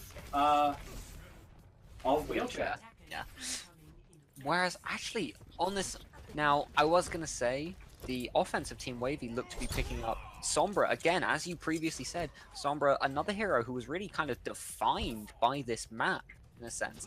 Like, I remember right when Sombra first came out and no one was playing her, where you would still consistently see Sombra played on the defense of this map, hacking that big health pool and just keeping it for the entire game. Of course, we do also have to think that the original Sombra short, way back when, was also on Volskaya as well. And actually, it looks like Joe Snow is actually almost going to get caught out, and had Lemon been in position, that could have really been disastrous, but yeah, they didn't get it, and now Lemon's going to swap up to the Zenyatta as well, so looks like we're going to see standard dive coming out from the double sniper dive, as you wished for, coming out from the side of Wavy as well, so two dive compositions, and I think this is going to be very hard for Apples to play with this double sniper bearing down on him. He's going to try and take an aggressive side lane. Absolutely. He almost peeks into Eden's line of sight there, but doesn't quite get caught up. Eden flying up again, but still not able to quite get the pick that he's looking for here. Joe Snow in a lot of trouble here. The 2 tanks are bearing down him, but I really like this. They've actually taken a very, very nice off angle. Don't quite get the headshots that they're looking for here. And Anna just, you know, raining biotic grenades in. There it is, though. That's the pick Apples needed, but then gets dropped. The old sniper on sniper. And with Arfblade rezzing up Apples, that's actually huge for this offensive, this defensive side even. In they come. Eden is going to pick up Lord Demo. He's showing why he's so good. Bastion isn't all he can play. He can also bring out a Widowmaker of all things. Nipperhog going to get one as well. With Halfblade getting the finish onto Jon Snow. A lot of people question where Hitscan is in the current meta. From now on, I'm just going to point them to this match right here, because Eden has played the Bastion. He's played the Widowmaker now as well. This is why you want a Hitscan player in your team still. You want this variety that you can bring as well. And Apple's now setting up Apple on the side of Wavy. Of course, there is currently 2 Apples on the field, and actually, wait, I'm gonna pop the imprecise, so they're gonna know exactly where Wheelchair are, and they're gonna go straight for the back line there. That's a beautiful dive from Shade, pushing in deep, and with Nathan runs in a lot of trouble, down he goes. Nipperhog also gonna find up on Egoist Cat. Apples picking up Peppermint, and Eden picking up the other Apples. Of course, there's 2 Apples, and they're both playing Sniper because we really want to confuse the play-by-play caster. Jon Snow demech'd and then just left in Mini Diva form, knowing that he actually does a lot less work as Mini Diva than if they killed him and let him respawn. This is going to be fast. They might even get a over 5-minute time back if they really hurry up and clean up, and Eden's doing a great job of that as well. Egoist Cat, no they do. I think it was over 5.5. I thought it was 5:20. Oh my lord. That was an incredibly fast attack on the second point. 5 minutes and 31. It was over 5.5 minutes. They lost a bit of time on that first point, but they really reclaimed it on that second point with a beautiful. I mean, I cannot overstate the beauty of that dive from Shade, just jumping right over the point to land straight on the Widowmaker, using the infrasight properly. Just tier 1 Winston gameplay. A lot of teams will use much more valuable ultimates just for scouting, but that is purely what the infrasight is for, scouting. It gives you as much information as you could possibly need, aside from maybe ultimate charges. But the positioning, knowing where the positioning of the entire enemy team is so important. And as you mentioned, that dive coming in from Shade there on that Winston. He's been playing a lot of Orisa recently with that Bastion. He wanted to show off his Winston as well, so yeah, he really showed off a great Winston, actually. Really pulling out that great dive with the information from the infrasight, and really showing great combination coming out with Nipperhog. Absolutely, and they do look to play this double sniper dive comp on defense as well. Both teams just look to lock in that double sniper dive. Double sniper is actually looking to start to become the meta on this map again. It was the meta a long time ago, back in Stage 1 of the Overwatch League. I do mention that a lot, mainly just as a time frame. But way back then, that was when this composition was really popular, running that double sniper, putting pressure on the sole Widowmaker if they had the courage to run it. Nipperhog has to be careful not to be caught out here, but they don't really have anything to catch him anyway. But absolutely, yeah, it's going to be tough. It's going to be very tough for the attackers to get a position, just because when they expose themselves, they have 2 snipers bearing down on them, which is really why you want to run this double sniper, just to pressure out any sniper that wants to play on the level. Especially at this higher level where snipers are gonna land headshots. Speaking of Apples, gets a beautiful pick onto the other Apples. Of course he does. Arvblad does res him up though, so both Apples still currently on the board. A dive in from Nathan runs, but not going to get much off of it. Meanwhile though, Peppermint does a huge kill onto Nipperhog's mech. That's when he's up goes runs, and again can't quite find Apples on Hanzo. Apples just pushing in onto the enemy Hanzo in the 1v1. But I love this play from Nathan runs, playing very, very defensively, just flanking around, trying to find some kind of pick. But he's falling very, very low, and they are going to pick him up. That's what they need, but he's a distraction as Apples and Peppermint win the sniper 2v2. Beautiful gameplay. Arvblad does res one of them, but there's still one down. They have to push in and try and make a kill happen here, but they can't.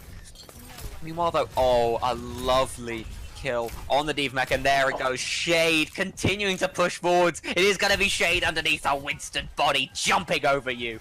Beautiful play from him. Absolutely beautiful. And that's actually just going to end that fight right there. They're going to have to wait for Lucio to come back. That was great play coming out from the side of Wavy there, you know, playing it very patiently, playing it very slowly, and actually not losing despite having that man disadvantage, just playing very methodically. And they've even got to pick on the baby Diva, so that's just going to stall this out even longer and just let their ultimate bank get even bigger with Lemon and Eden. Oh, this is not pretty. They have 5 ultimates coming out of 6 as well, just 3 or 4 on the other side, so don't even know what to say. Like you said, a lot of ults coming up, 6 coming up on that defensive side, but it's all coming down to just these little plays made by Shade, made by Eden, made by Apples, just little plays to get them those 1 or 2 kills they need to win the fight. I'm going to be watching Eden in this fight, though. That infra site could make or break this upcoming fight and really enable a dive that otherwise wouldn't be possible. And it looks like Shade's getting ready. Here they go. They're going for it. I can feel it. This is huge, though. Nathan's... Oh! The absolutely my. massive play from both Edens and from Lemon there. What happens is Nathan runs, gets a beautiful dive, almost dunks onto Lemons, but at the last second Lemons does a lovely little sleep. Just completely... And We did it again! Another one! Oh! My! Nathan, run 5. Two Run away. simultaneous plays right there. Really made that fight. The main tank was out of the equation. The D.Va got melted, and Eden shut down the engage there. So, a fantastic string of plays coming out from the side of Wavy, and they seem very strong heading into the final minute. Although they do have 5 ultimates on the offense here, so Wheelchair could make something out of this. But the Valkyrie's coming out, so we'll see where they go with this. Absolutely. Peppermint just trying to zip, boop, junk away and doesn't get done in by that Winston ult. And that's the problem because Winston really did use ult, and he also used Half-Blade's ult as well. The Dragon comes out and the Nano Winston ult. He's got to make something happen here. And with Joe Snow picking up Apples, that's huge. And then Apples picking up Eden. That's everything they need. D.Va does pop ult, but I don't know if anything's going to come from it. No, Nathan runs, does stay in and gets punished for it. But they're still in a very, very good position here. As Peppermint picks up 1, picks up 2, and it's just... And down he goes. Apple does get him in the head there. That's all they needed. And like we said, it's all about momentum. They get that first point. They're feeling good. They're feeling confident. They can push forwards for this second point.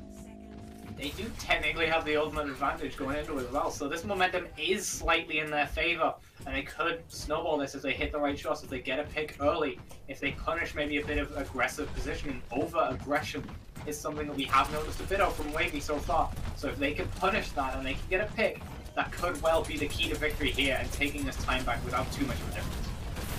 Absolutely. Pushing very, very deep here on the defense from Team Wavy here.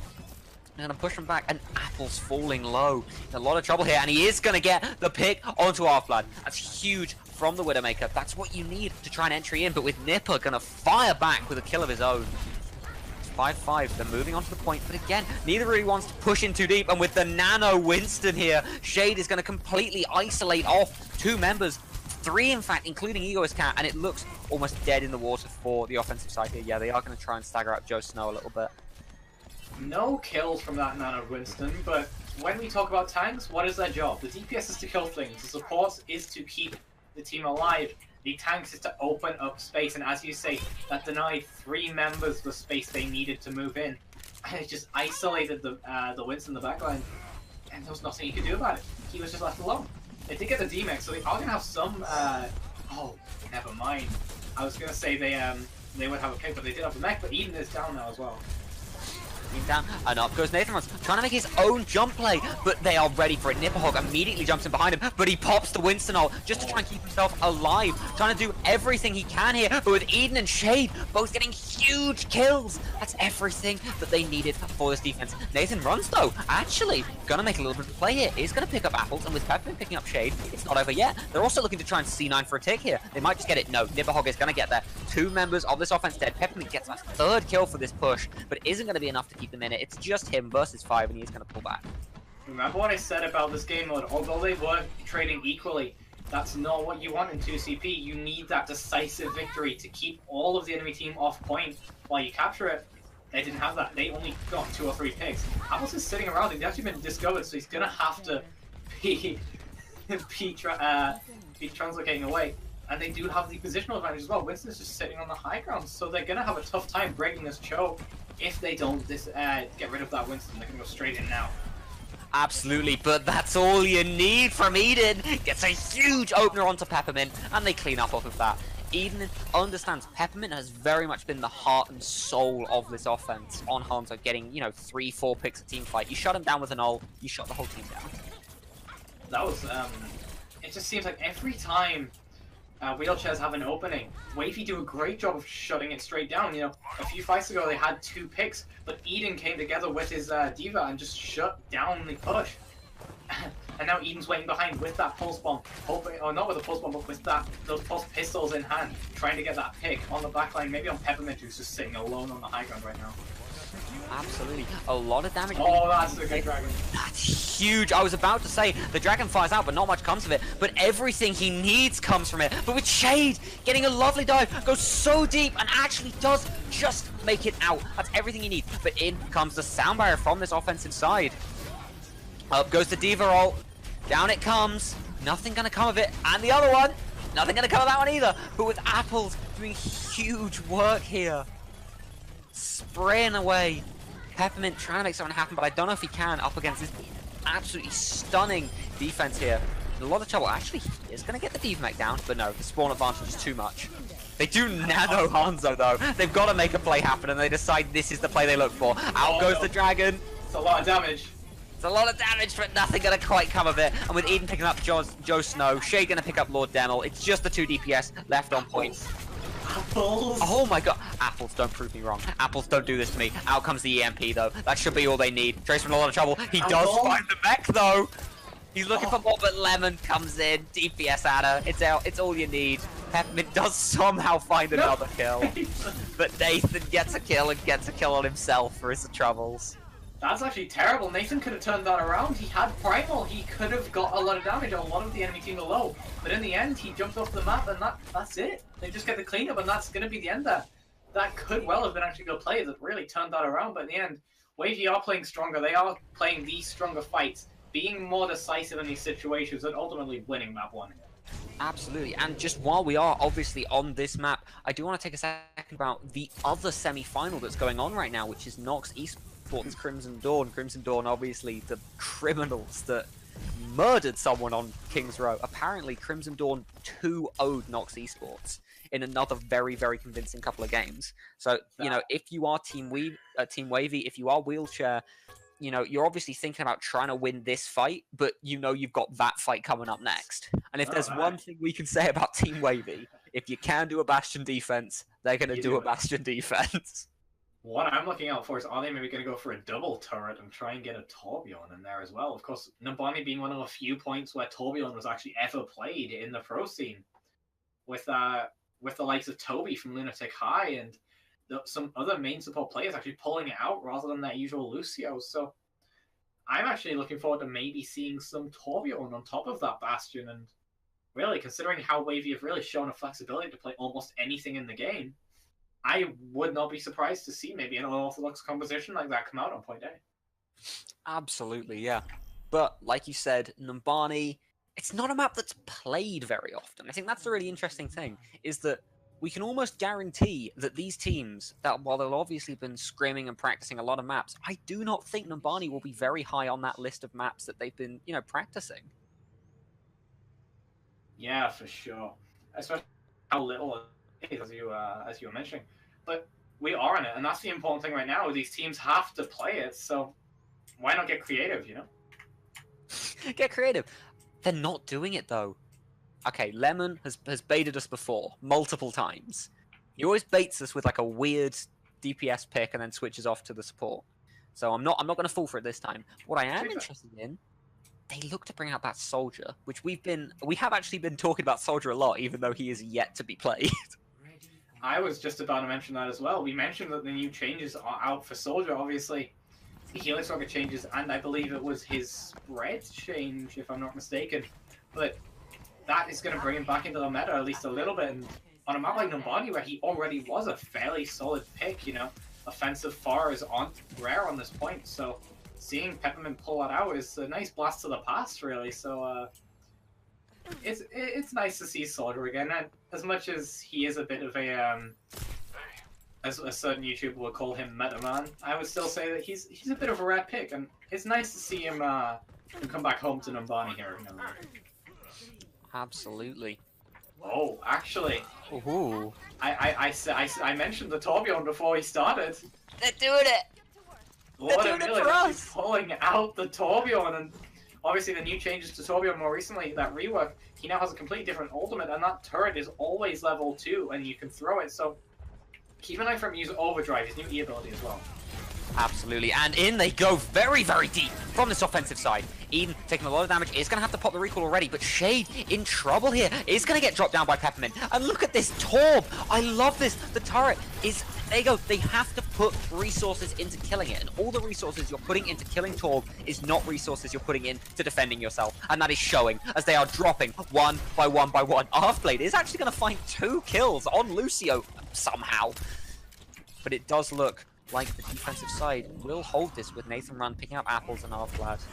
Yeah, also in trouble here. That's why you run this triple DPS though with the soldier. You run it for the consistent damage of the soldier. You run it for the extra damage that the Tourbillon turret brings. You run it for the ability to hack targets that the Sombra brings, and also just the ability to be in the backline. This is a very well thought out composition, and actually, although it's triple DPS, that solo healing Ana is getting so much value. As you can see, already having that nano boost online, but Apples is sitting near a blade as well, and he is hungry for a kill onto that egoist cat.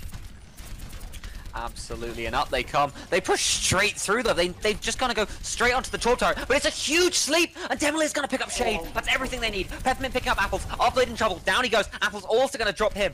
Forwards they go, and look at that. Lemons and D.Va just gonna have to pull right back. That was a very clean defense. Oh, that was huge. That was a beautiful defense. And now look at the Ultimates on the other side. They have the Primal Rage, the Tactical Visor, and that D.Va Bomb as well. And they also, crucially, are about to get probably the best zone denial tool in this game at the moment. That Molten Core. Spraying all that lava on the ground really stops you from stepping anywhere. That makes you careful where you're walking. And when you have that EMP and you can't jump over it, that's going to be crucial. And possibly a massive combo in the works here on this fight. Absolutely. Slade taking the high ground here. Just going to try and find something to do. Oh, Apples, though, gets a huge pick onto Din. And this is the problem, is that this offensive side are nervous to push onto point because this Tourbillon turret is just spraying into them. It's like they have 2 soldiers. It's incredible. I love this. This is an incredibly great team, yet at the same time, it's so well thought out, and it's honestly being played as if it was meta right now. It's so strong, and they don't know what to do against it. Oh, the Nano Genji comes out, does find Egoist Cat, does find Demel, and this is the thing. You can have the best comp in the world, but when the enemy pops 4 ults in tandem, there's nothing you can do.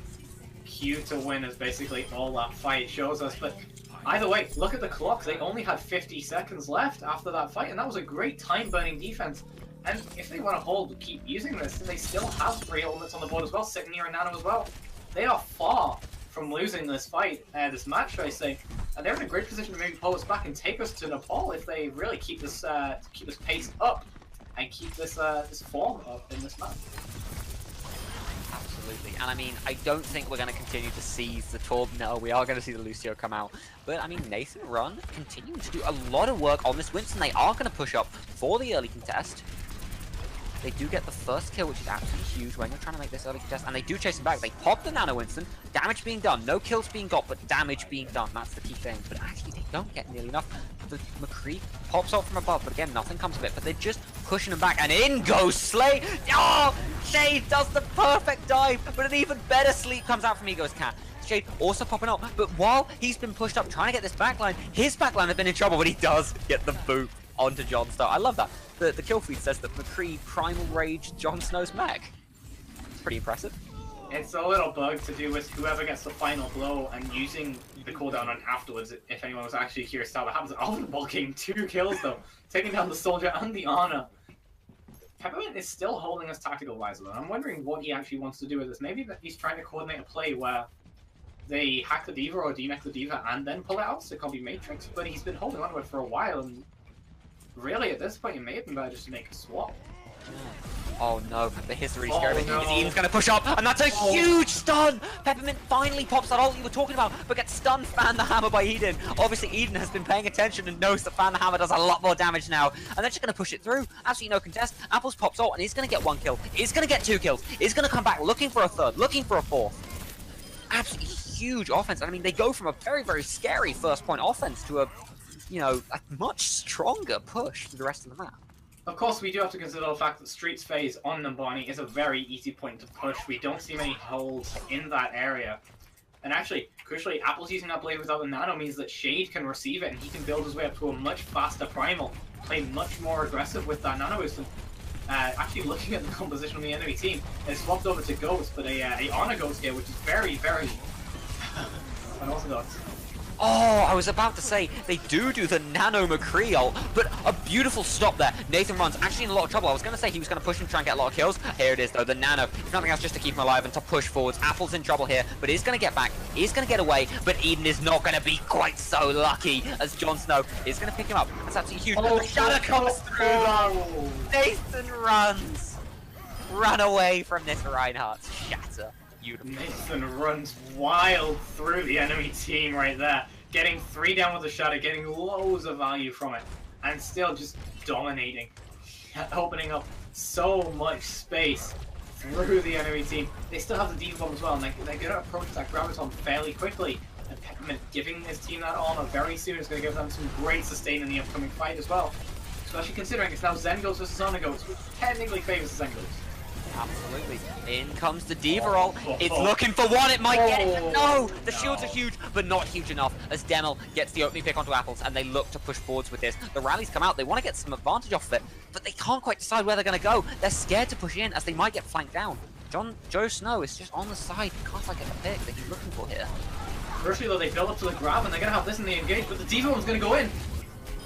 Oh! Does pick up Lord Demel. They pop the grab and do get Lemon. That means it's traded even for even, but they do have to use Nano Boost as well to try and keep him in it, and it actually might not be enough as Nathan runs is in a lot of trouble and it's going to drop. Eagle's Cat's also going to drop. So Shade gets a beautiful charge.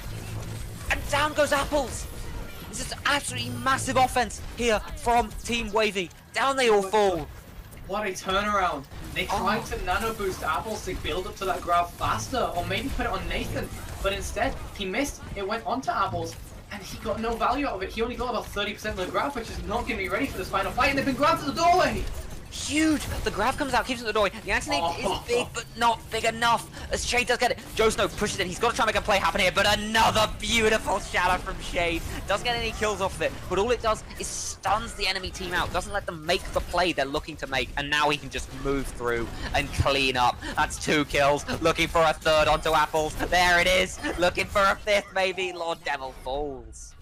The crucial part of that final fight was that every ultimate that was put out from defense, the offense matched. So you saw the sound barrier come out from the side of wheelchairs, and Wavy just countered it and brought out the Transcendence. They were like, I raise you, sir, and pulled out a much better ultimate that just allowed him so much more sustain, so much more stopping power on that point. And really, there was no way to dislodge them. Wait, did you say really there's no way to dislodge them?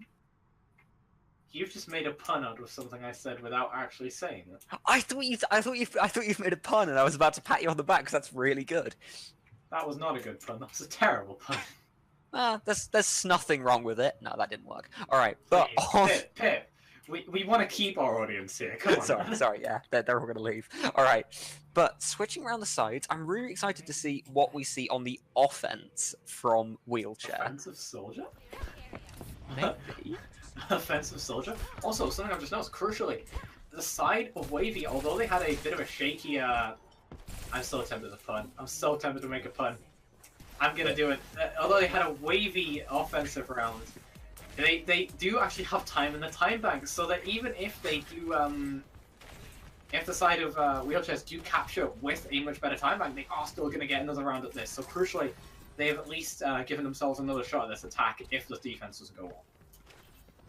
Absolutely. I'm really excited though. Like I said, the Tourbillon on defense almost won them like a full hold. So, I mean, they clearly know what they're doing with these slightly weird, slightly off-meta picks. And, you know, Offensive Soldier could be one of those things. The key part of the Offensive Soldier here is to get him safe positioning, mainly on that left high ground. If you're on the attacking side, Eden's going to shut down Apples right away. That should really start the push right there. Without your Tracy, you don't really have any pressure. Well, they are going to jump in, but no. No, just going to get boot back again. They're just looking to try and farm their ults up a little bit. But as I was saying, yeah, you want to get that high ground for your soldier. You don't want him firing from the low ground. And in the end, you really want to shut down that Pharah, especially considering it's a Pharah Mercy. That damage is going to be crucial, and it's going to burn through Shade and Nibberhook very badly if it's not dealt with quickly, and that's going to be a tough tool to deal with when you're trying to dodge. Absolutely. And they're looking to move up. They're moving through mid here. Up they go, but there's so much damage. Nathan Run in a lot of trouble instantaneously as Apples just sprays into him on the Pharah. I really like this play from him. Nathan Run, though, does actually win the Winston 1v1. In a lot of trouble, though, so he's going to have to pull back for healing.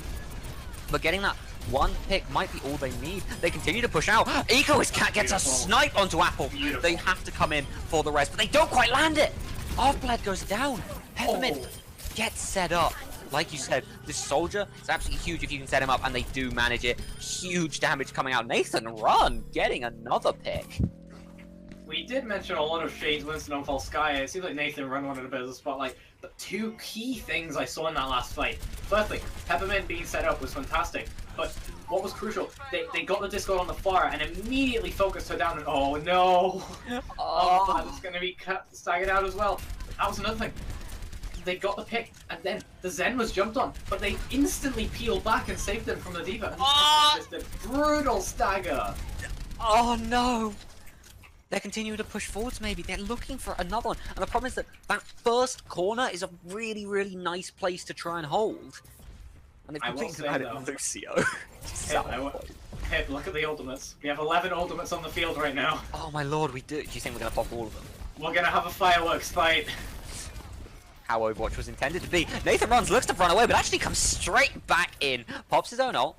Gets slept though. That's another lovely. Lemon has been really nailing these sleeps as Nathan Runs tries to dive in, but you don't have a second one, do you? Shade finds Apple though. Shade finds Ego's Cat. Apples and Shade. Shade and Apples. Oh my lord. Whew. We actually didn't see 11 ultimates there. I feel a bit sad. We only saw 7 of them. I'm a bit disappointed. But also, that was a fantastic play coming out from Shade and Apple. Apple's putting down all that damage onto the targets, and Shade just juggled them in the corner with his Primal Rage. And really, although Nathan popped his first, it was clear who got the most value out of that. Absolutely. They're going to come in again, contest it off though. The problem is they've got to try and find Pharah or Mercy with Peppermint here. Peppermint needs to show why this, soldier pick can work, especially on offense here. Apple's in a lot of trouble. That's a snipe! A beautiful snipe from Ego's Cat. Mercy does get away, and then moves back up. She's looking for the res, but Josno's ready for it. They're going to push in. They're going to try to make sure Arthblade doesn't get away here. Out comes the sound barrier. Down comes the D.Va roll. Nothing going to come of it. They do pop traps in fact. Hold it. Second D roll comes out. Does find Lemon. That might be all they need. Eden does finally pick up Apples after he's doing a lot of work here on this backline. But I don't know if it'll be enough. A Shade does look to fall here. It's just Nipperhog and Apples left on point. Apples pops ult! And gets shut down. I assume he's going to switch. That looks like a swap from me. Eden is just going to try and stall this card as much as possible. But that was a bit sad. Although they won the fight, they did pop both support ults at the same time. Which really means that now they're not going to have that Transcendence. They're not going to have that Sound Barrier to really give them that stopping power on the payload. They do still have the Sound Barrier and the Primal Rage though, so they can open up the space and then use it to really rip through squishies on the side of Wavy if they play their cards right. But it's going to be tough, and they are fighting into a much more favorable composition for his final point. Absolutely. And here we go. This is what I'm really interested in, is whether the D.Va takes the high ground or just gives it to the offensive side. Because when you're playing dive tanks, that high ground is so important. They're just going to push forwards, though. I love this. Forwards they go. Shade trying to make something happen here, but no kill's going to come of it. Nathan Runs, though, in a lot of trouble. Does have his ult to keep himself alive. And actually, they're going to push forwards. Lemon might actually be the one to target here. There's the ult from Nathan Runs. Trying to push forwards, trying to make something happen, but really just can't do enough damage through this Brigida. But Egoist Cat can. Again, he keeps opening up fights with picks. Huge play from him. Nathan Run pushing forward, trying to do a little bit of damage to him in the hog, but not going to find him. Eden is going to pick up Peppermint, but it does seem to just be in the attacker's favors again. Apples is behind them right now. He doesn't have the Graviton though, and Nathan Run is going to find him. But what we saw there, that's why you stay grouped up as goals. Did you see how split all on the graph? Oh, it's huge! But it's not huge enough! It is! They do get the D roll off, and that's 2 huge kills. And like you said, again, the attackers pop both defensive ults to try and survive that, and they still lose the fight. They do still end up losing the fight, even after popping that Transcendence. And that's 2 unfavorable uses, and Ego's Cat is also going to be staggered out. They're going to use the aggression as well. They're trying to get these staggers, and this could be brutal if they do. Oh my god. Briggs just trying to hide, trying to not let herself be seen at this point. Wavy don't know the meaning of the word overextension right now, I can tell you that much. Their aggression has been so on point. They've been so great with timing it and timing their engages, bringing it to the enemy team, and now they're sitting in a great position. They have the Earth Shatter, and they could be looking with a Transcendence to back it up as well if it's needed. So, though, he's coming around, he's trying to make the stun happen, and there's the shatter, the stun shatter combo. It comes out. They pop the grab, but nothing's gonna come of it as they've all been shattered down. Transcendence! Continues to push forwards, both Transcendences pop, but nothing gonna come of it as Apples continues to crush forwards. Pushing in deep. Ego's Cat does get his ult up, but isn't gonna pop it yet. Surely. They've already lost it, and Apple's looking for a third. There it is. He is gonna find it. Oh. That was the key play there. That's what they needed to happen. They got the shatter off, which stopped the grab. Apple's almost out of position. He almost got caught out if you saw that. They are going to back off now, which is exactly what you need to be doing. You need to use that speed boost to get in a more favourable position. Maybe to use the Diva Bomb in this tight corridor. It looks like that's what's about to happen here. Trying to look for this angle. They're pushing forwards, but I don't know if they can make anything happen here. Apple's actually in trouble. The Playmaker does fall down to Nathan Runs, and out goes the Diva Roll. Is going to find two, and with Peppermint picking up a third, that's 4 incredibly fast kills for this offensive side. And that's what you need when you're this close to spawn, you know. We mentioned it on 2CP, you need a decisive victory. This is what they need. Well, they are going to pop the rally to try and touch point, but I don't think they'll be able. Oh, the Shadow does come though. Both support ops pops, but the Shadow comes out to try and get them all down. Out comes the Diva Ult though. Could be big, and it's not as big as this Shadow though. With the Reinhardt charge, looking to surely find one, but Lemon picking up 2 really fast kills. Zenyatta, support, I say DPS, doing huge work here. Okay, it looks like they might just be able to get this hold. This is very bad decision making right now. They needed to disengage. They ended up using their both support elements in that fight, despite it being a lost fight a long time ago. They are turning it back though. This is great play. Despite that bad decision making, every engage has been perfect right now.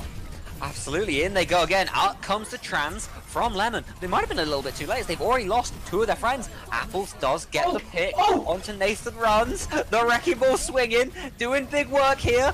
Nothing gonna quite come of it though. Shadow comes out, it's huge! That's the play they needed. There's 3, 4 drop. It's just Egoist left. Down he goes.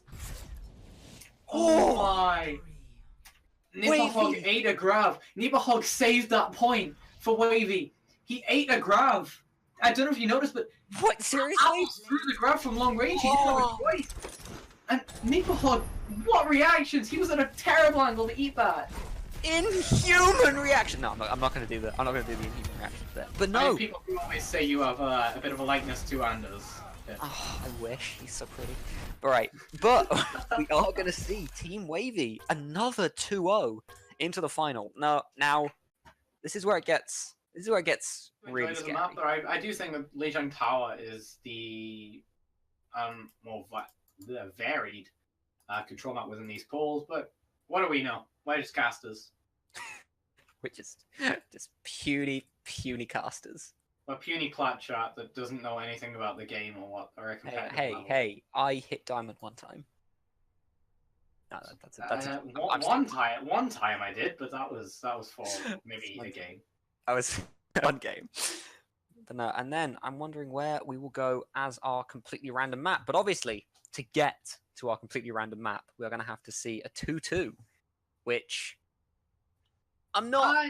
I would doubt that. I doubt we're going to see that. Truthfully, I think that if Wavy are going to win, they're going to win pretty decisively. If Crimson Dawn are going to win, they're going to win pretty decisively. Yeah. I don't think there's going to be any real split here. I'm going to slightly disagree in that I do agree that it's probably going to be just very, very dominant. But the one case where I see it not being as dominant is where Wavy does this Bastion, which we know they're going to do. It does win them Hanamura, and then Crimson Dawn adapt for the next map, and we get a 3-1. That's the only time I see it being really competitive, is when it's all about adapting to that Bastion. I can see that, but at the same time, I think it's either going to be the Bastion catches Crimson Dawn off guard, or Crimson Dawn adapt in a single fight and then come back and dominate it. I don't think it's going to take them a whole map to really dominate, or should I say to adapt to the Bastion, if they are able to at all. Absolutely. The 5 DPS and Yeah, right now we're just in Just in a little quick play. Just we're just watching in a them. little skirmish right now. There Hey, there we go. I'm excited to see what let's see what they actually insta-lock here. The defensive insta-locks are obviously going to be a lot more final because they need to get to the defensive position. Whereas the offensive can change at last minute, which is why Lemon is constantly been trolling us with this support Sombra. Never giving us what we truly want. If they could run with this. This is an interesting composition. I haven't actually seen this yet. Although I don't think Fee is going to stay with this, but he could well have kept that Reaper, maybe run a triple support Reaper Death Ball, but no. They're going to actually maybe try and run the Mei on defense here, which we started to see a lot more recently. We're starting to see it particularly against that Bastion where they try and wall themselves off and get across the gap safely. But, you know, that Discord is also very good when your target can't actually move, which is what Mei is very good for as well. I'm nervous for Team Wavy if they do, because I think we can agree that Lemon is just continually trolling us with this Sombra pick. And he's going to go to that support, and they are going to play goats with Farah goats. Which, they're not even, they're just going to play proper goats. I'm really nervous for Team Wavy here, because Crimson Dawn have shown they are very adept at running goats. Very good. What I'm keeping an eye out for, though, is the fact that, actually that's a very good strategy from Lemon. Lemon actually kept his Translocator in spawn, so they're gonna know they're running Mei goats, I think. Or maybe not, I don't think the Mei actually got shown. So I'm going to be looking, once they know there's a Mei, to bait out that wall. Because that is their win condition in these fights. If they don't bait out that wall, if they can't get through safely, and that Mei survives and gets another wall, for example, it's over. You're going to get split. And Goats, when it splits, is a bit difficult to play. But all they're going to do, are they going to bait out the wall? This is what I'm looking for. They're using the sim, actually. This is great strategy. I knew it! I knew they'd do the sim, but the wall comes out! It's absolutely huge! It was used against them! This was used against them, and they decided they'd bring it out, they'd give it a go, and Crimson Dawn do it again! Beautiful play from Crimson Dawn there. Fee, you are my MVP. I've decided already. So for the whole tournament, Fee is my MVP. I've decided it. Coming out on this Mei, you know, Prido's tournament, we don't actually see that much Mei in competitive play, but these teams have decided to change that right now with this Mei Goats composition, and with just what have they done? They haven't adapted at all. They think they can run with this. They're running the Symmetra, but they're going a different direction. That's actually a much better strategy, I think. Moving around, they do have to use the TP, because this is really interesting, is that because of the Mei, the Sim can't use the TP how she wants. Doge, he's going to do the charge, and it's going to be brutal. Oh no. Oh no, they TP onto point! I love this! I don't know if they were prepared for the Doge play, but it's worked out for them perfectly here. Doge though! The shatter! It's huge! Apples does get Horrocks, but it's not enough. A big shatter. That wall probably just means they're going to swap up the Sim right now after this cleanup. That is not going to work. They need to play something like it. I don't... Possibly a dive composition. They need something mobile. They need to be able to get past this wall without being walled off. Especially if they're swapping off the Sim right now. They're not. They're not. Apples is staying with it seems. So, interesting use of the projected barrier, the photon barrier there. The Fee is waiting on this Mei. He wants to wall them off. He knows that they're going to use the teleporter again, so he should be trying to get in position right now. That's what I'm looking for. And they've got it. They've got the Rhine. They try to... What they do is they try to pop the TP in an unexpected place, so Mei can't wall it off, but she's fast. She gets them split up, and that means they don't get to the point nearly as fast as they need to. They're moving in now, but the Mei wall, again, really strong. Just splitting the team off. It doesn't need to give you a kill. It just needs to split the team around a little bit. Oh, there's the grab, and there's the ult. Oh no! Doesn't get the kill. I thought they might be able to pick up maybe the Brigida, but it's a big shatter. It's huge. They need to try and make something happen here. Shade gets one kill with the charge. Doge trades back with a charge of his own. Nibhogg picks up Paris, but Doge picks up Shade. It's all at play for right now. Any team could pick it up. The projectile back does come out. Oh, it's huge. Doge is so low. Horrocks is trying his hardest to keep him alive. He doesn't though. Seppi picks up Lemon, and he also Horrocks kills Nipper. Just doesn't. I was about to say that was where it turns around. Doge falling, but Horrocks picks up 3. This is what I'm talking about. even when the playmakers go, even when the DPS die, even when the tanks die, the supports just come through and make a game-winning plays. If that isn't on Reddit in the morning, I'm going to be incredibly disappointed. That was fantastic play coming out from Horrocks in general. That was a bit of a misstep with their support almost coming out, but now, look at how much time they've burned down. We haven't even been paying attention to it. There's only 13 seconds left. They have to get a point, and Apples is going alone, and they've been walled off. And that should be the end of this round as Lemon, Apples both fall. Nipperhog in a lot of trouble here. Out comes the grab. Big damage done. They're not even going to get close to point in time. Full hold. This is what we were scared of. This is what we were scared of from Crimson Dawn. It's especially scary because that Bastion composition that, you know, we're really saying that they're going to bank on. If they're going to win with that defensive Bastion.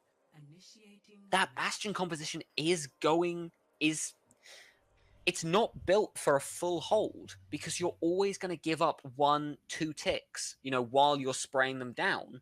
And the problem is that Crimson Dawn only need to get one, and yeah, it looks like I would not be surprised if they go with a sim, they TP straight to point, and the Bastion can't do any damage. They have to immediately pull to go to point. I would not be at all surprised if that's how this round ends. I have a feeling they know. They're running the Mei. This Mei is entirely, and the Junkrat as well. They're running the triple DPS right now. This is just trying to burst through the shield of Shade here. They're just trying to get as much damage on that shield. And also wall off that direction so that Eden is actually just going to be useless on this Bastion. If you can't get the damage down, that's going to be it. But on the other side, they are trying to play some countermeasures. They're running a Mei of their own again. They're running the Brigitte as well, so they're going to try and shut down Fee on this Wrecking Ball, actually, which he swapped back over to. Right now, they are showing the solo support Lucio along with triple tank, which I doubt they'll stick with, but there's science for composition here.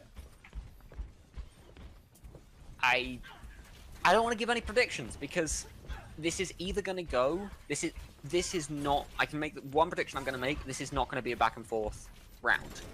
Either one team is going to crush it, or the other team's going to crush it, and I genuinely can't tell you which. I will say that I think I can predict. I can make a prediction for you guys. They're going to have one fight. Oh, they're running a Bastion as their own.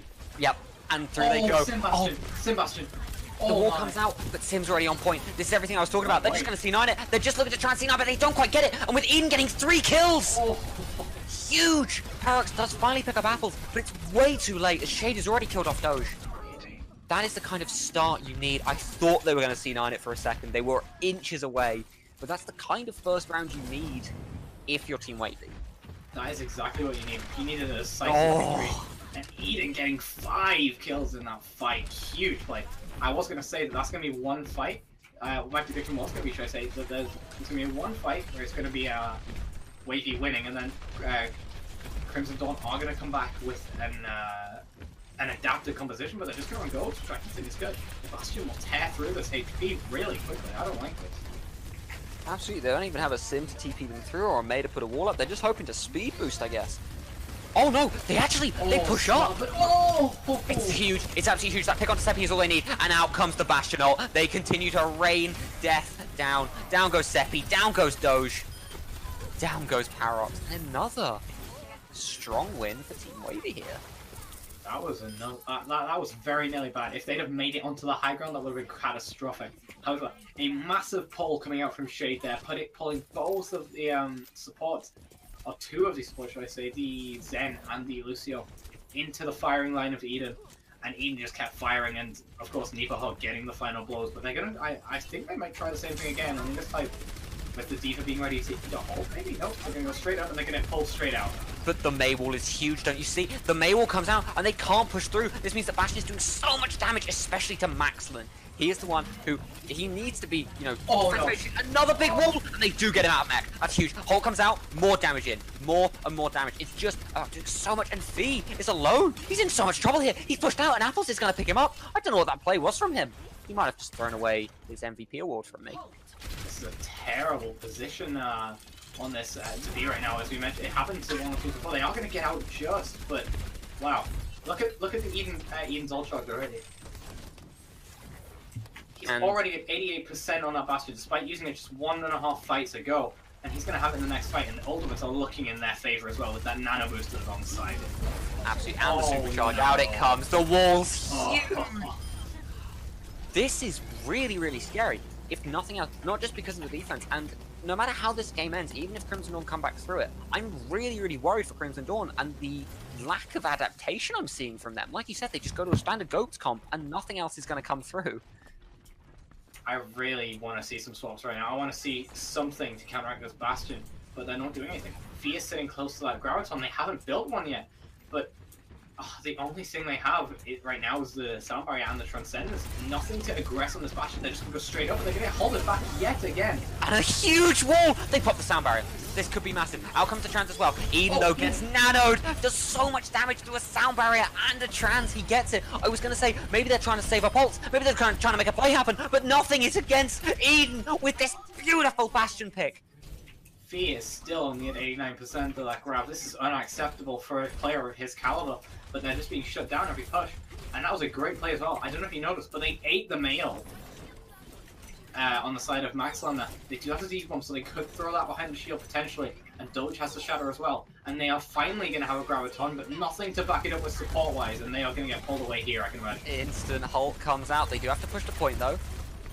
Bastion not making nearly enough work done here. Out comes the Maywall to hold them back off point. The Grav comes out to hold them. I think they might just be looking for the C9 here. Seppi picks up Half-Blood. It's absolutely huge. The Shadow comes out. Nothing major going to come of it. Lemon does get knocked down, but it's nowhere near enough. D-Rock comes out and he's going to pick up Horrocks. That's huge from them. Horrocks does pick up Nipper, but look at this from Eden. He's trying to spam away, but he's taking too much damage. He has to pull back. Doge gets one. Doge gets two. Seppi gets one, and they still do it. Crimson Dawn, look to take this through. In the last seconds of the round, they show why they are the dominant force in this tournament. Wow, that was a lot closer than anybody could have anticipated. Holy, that came down to the wire. Fee finally using that Graviton, pulling off the point, getting like 32%, obviously only 33 because of that full hold. But this was a great I will see. Out. This is the hardest I've seen them. This is like the hardest I've seen Crimson Dawn be pushed in the entire time I've seen them play. That was okay. It was inches from the Kingslayer. That was I thought we were gonna see it. I had hopes we were gonna see it. Sadly, no, not yet. But that, if anything, that gives us hope for later in the series. We could maybe make it 2 on that 4. I love that we're saying lost their crown when they'll have like won 30 in a row and lost 1. Like that's the level this team is on right now. The undefeated crown, of course. Yeah, like the level this team is on is where we are hyped that the second best team in the tournament almost took 1 map from them. That's the level Crimson Dawn is on. I mean, I would be surprised if this match suddenly. I know I said 3 out of Crimson Dawn, but after that performance from Wavy, I'd be surprised if this is a shutout. I'm calling it now. Wavy are taking at least a map. You know it's a 3-1. Yeah, I'll go for a 3-1. I think they can pull it. They may pull out 1 more map where Crimson Dawn are shaken, but after that, I think they're gonna adapt. Nah, you know, I think it's going to be a 3-2. I think Crimson Dawn will win, but I think Wavy are going to win 2 maps. I think they're going to win this map and the next map. That's my prediction. I like to play your play-by-play on the co-op. Hey, you wait. They're going to do it, and I'm going to be so pleased. Please be easy on me with your insults after I'm wrong. They're not playing the. No. Are they not going to play the Bastion? Look, are they not going to play the Bastion here? I think they're going to try and come up with something else. I think they expect this spawn camp actually. Just look, in the furthest left spawn door, they actually have their Hanzo player currently getting ready to Sonic the car. They know they're in there. But I mean, the question is, even if you know they're there, what do you do? Oh, that's a huge Sonic arrow. Yeah. And they know they're in there. Crimson Dawn do actually pull back there. I wouldn't have been surprised if they'd stayed in 4. They had the high ground. It's actually not too bad of a position to fight in, even if you're spotted. I think it was more the fact that you can get enclosed on. Actually, Doge right now is getting isolated very heavily. I was going to say, big isolation, but both Reinhardts just swinging away, both halfway to their ult. Doge in a lot of trouble here, actually. Eden is taking damage, but just keep an eye on Doge and Paro. Those are the 2 that are really looking to be picked up here. Doge in a lot of trouble, and there he goes. Down he falls. Paro looks to be next on the list. They try to chase him, and there's the shadow. Down goes Paro. They push forward, looking for this Zarya, looking for this D.Va. They find all of them. Huge play from Wavy. They are not out of this yet. 3-2. I told you. They're my boys. They're my boys. That was a very fast shot coming out from the side of Shade. And look at the rest of the ultimates. They're all sitting at 60, 70%. Aside from being Nibelhog, who is just building his mech back. Well, Doge is sitting very near that outshadow of his zone, and Hurtkit has that sound barrier and Seppi on the Transcendence as well. So a lot of ultimates are going to be coming online in the next fight. So expect those to make it a bit explosive. And here we go already with a nice base. Out comes that beat. Drop down, Shade in trouble. The stun's big, but it isn't big enough. Actually, it might be. And yeah, it is. Apples drops, Shade goes for a play. I understood what he was going for there, but the problem is with Arrow there, the stun comes out, Shade drop instantly. What happened there was he identified that the Brigida is going to be a big part in the fight. You know, that sustain is so important with Ghost Comp. That is why it's so strong, because you have that incredibly large amount of sustain. If you can take out the break, you can take out the stuns, you can take out the rally, you can take out that sustain, and you can just freely swing as a Reinhardt. Big grab. Absolutely, grab comes out, but the trans comes out as well. The D.Va ult though! I would have sworn Doge would have blocked that, but no, he misplaced there, and both Doge and Fee drop. Paro also taking big damage here as Eden is going to pick him up. That's big, it looks like they might push through. What happened there was Doge actually got stunned. He See, this is why I don't understand what's happening. I just yell about the kill. It's great. Well, I'm here to let you know what's happening. And Apple's actually jumped in the center of that grab and stunned Doge, as far as I'm aware, and actually stopped him from blocking. That's a great play coming out from the Brigida there to just make sure that that D.Va bomb grab combo actually got value. Also, they're waiting on the high ground. They want to get engaged from the high ground. He's going to go straight over the car. In they go, Doge swinging away, Apple's in a lot of trouble here, and down he goes. The shadow comes out from Shade. He does get a couple of them down, but the stun's even bigger. Shade in real trouble here. They're looking to try and find him, but the beat is dropped. Down comes that beat, but down goes Shade's health pool. Down he falls to Doge. Beat pushing forwards. Nipper in a lot of trouble here, as is Lemon. Eden is going to pick up one onto Doge. Doge goes very deep and does get punished for it, as does the rest of the team, and there is the follow-up on the clear. Ooh. If they disengage, they can get this. Well, Apples is about to be staggered out, actually. Oh, is he going to get staggered? That's the big thing, because if he doesn't, they can re-engage, because Doge is actually still coming back from spawn. He got killed late. The ultimates, though. Look at those. Fee has the Graviton, Seppi has the Transcendence, they have the D.Va bomb as well. Lemon nowhere near a Transcendence, but they do have the Graviton of their own, so they may well be able to at least somewhat fight this if it doesn't get eaten. Absolutely.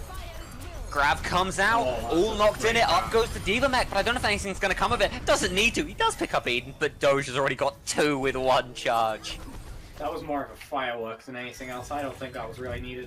It was just a celebratory D.Va bomb. They still have the rally and the Transcendence along with coming up on Doge's Earth Shadow as well, so they're doing a great job of just staggering out these tank ultimates and these crowd control ultimates. However, on the other side, they're starting to come online again. The Graviton is online, as I mentioned. Lemon has the Transcendence spell, so they can back that up as well. And they're not too far from the D.Va bomb either, so they can easily set up a big combo here. Look, Doge is hiding for that shadow. He's playing sneaky. Is he going to get it, though? No, he's been found out. Oh. But he still does get actually a couple of them down. Even though he falls, Apples is in trouble here. They have to keep Apples alive, and they do pop the Transcendence to do it. But the problem is, like you said, he does get found, he does get taken down. Fee looks to fall next, though it's Paro who falls first, and down goes Fee as well. This is an absolutely huge play. Look at that, they have to stay on the point. But I love this little contest from Seppi and Horrok. Down they both go, but they're just contesting out as long as possible. So what it means is that they can regroup and not lose the whole point in one fight. Crucially, they didn't use their Graviton though. Now they have all 3 tank ultimates and the sound barrier to back it up as well. They're going to stagger out the D.Va as well, that's crucial. Oh. Look at the ultimates again. Fee has the Graviton again. Seppi has a Transcendence again. And Paroxysm, struggling with names here, Paroxysm also has the rally as well, and Hurtkit sitting near the sound barrier as well, so that's a lot of health they're going to have. Oh, absolutely. Grab coming out from both teams. Trans coming out from both teams. The ult comes through. Nibelhog does pick up Horror's Kid, and there's the ult from Seppi. nothing gonna come of it. No real defense actually done, as his team is already in a lot of trouble here, and actually could have used it with the Transcendence. Now, in they go. Nibhogg picks up Doge. That's the start that they might have needed here, but with Fee and Paradox doing huge damage onto Shade. Down he goes. Nibhogg looks to fall next, but Fee pushes through, and out comes a beautiful standby for Paradox, and a beautiful play for Fee to keep them in it. Fee has another Graviton! He does, of course he does. I told How? you, Fee is my player of the tournament. He's underrated and brilliant. What confuses me more is how he managed to build a Graviton when he took 4 fights to build a Graviton on Hanamura. That for me is just that's just Fee things, isn't it? Just yeah. Things. And actually looking at the ultimates, that's not the only thing that the Wavy have to worry about. They have to fight into a Transcendence and a Rally if they don't fight soon. Wait, and Seppi already has another Trans. How? How did he? Just everything. Out comes Fizzle. Oh, what a charge! Huge! I don't know if the audience caught that. The grab goes out. They look to perfectly defend it, but the charge comes through from Doge, knocking the shield away. Max Lanholtz kills everyone. Wow. Lovely. That Chris. is that's the coordination you need within your GOATS comp. People say that it doesn't really need a lot of mechanical skill. Mechanical skill maybe, but coordination, you need to know exactly who you're pinning and exactly when you're pinning them, otherwise you are not getting a value out of that Diva Bomb there. Doge knows that full well, has great coordination with Maxwell, and knows that he's gonna pin the Reinhardt there. And as a result, a big Diva Bomb combo came out with that Graviton, and really that... Suddenly, Wavy... they had Shines of Light, but suddenly it seems like Crimson Dawn have adapted and they've awoken. Absolutely, and I mean, this is the really interesting thing. I don't think Fee's gonna stick on that Bastion. He gets me excited. He knows that I love him, but he's gonna bait me with it. But they ran on Hanamura. They ran on the Bastion Hanamura. It's the same as on that first map. Was that Wavy had sparks of brilliance on the defense. They had really, really good defense, but their offense was just lacking a lot, and I'm worried maybe we'll see a repeat performance. Although crucially they did capture the first point, and on Escort you do have a bit more leeway to go with. You do have a lot more distance that they have to push the cart than maybe you do on Assault.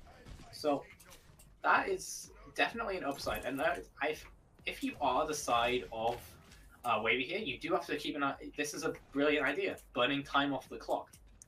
That's all this one-cam strategy was ever intended to do. It wasn't exactly to do... The goal is never a full hold without the car moving. That's ideal, but it's never going to happen because of spawning advantage and such.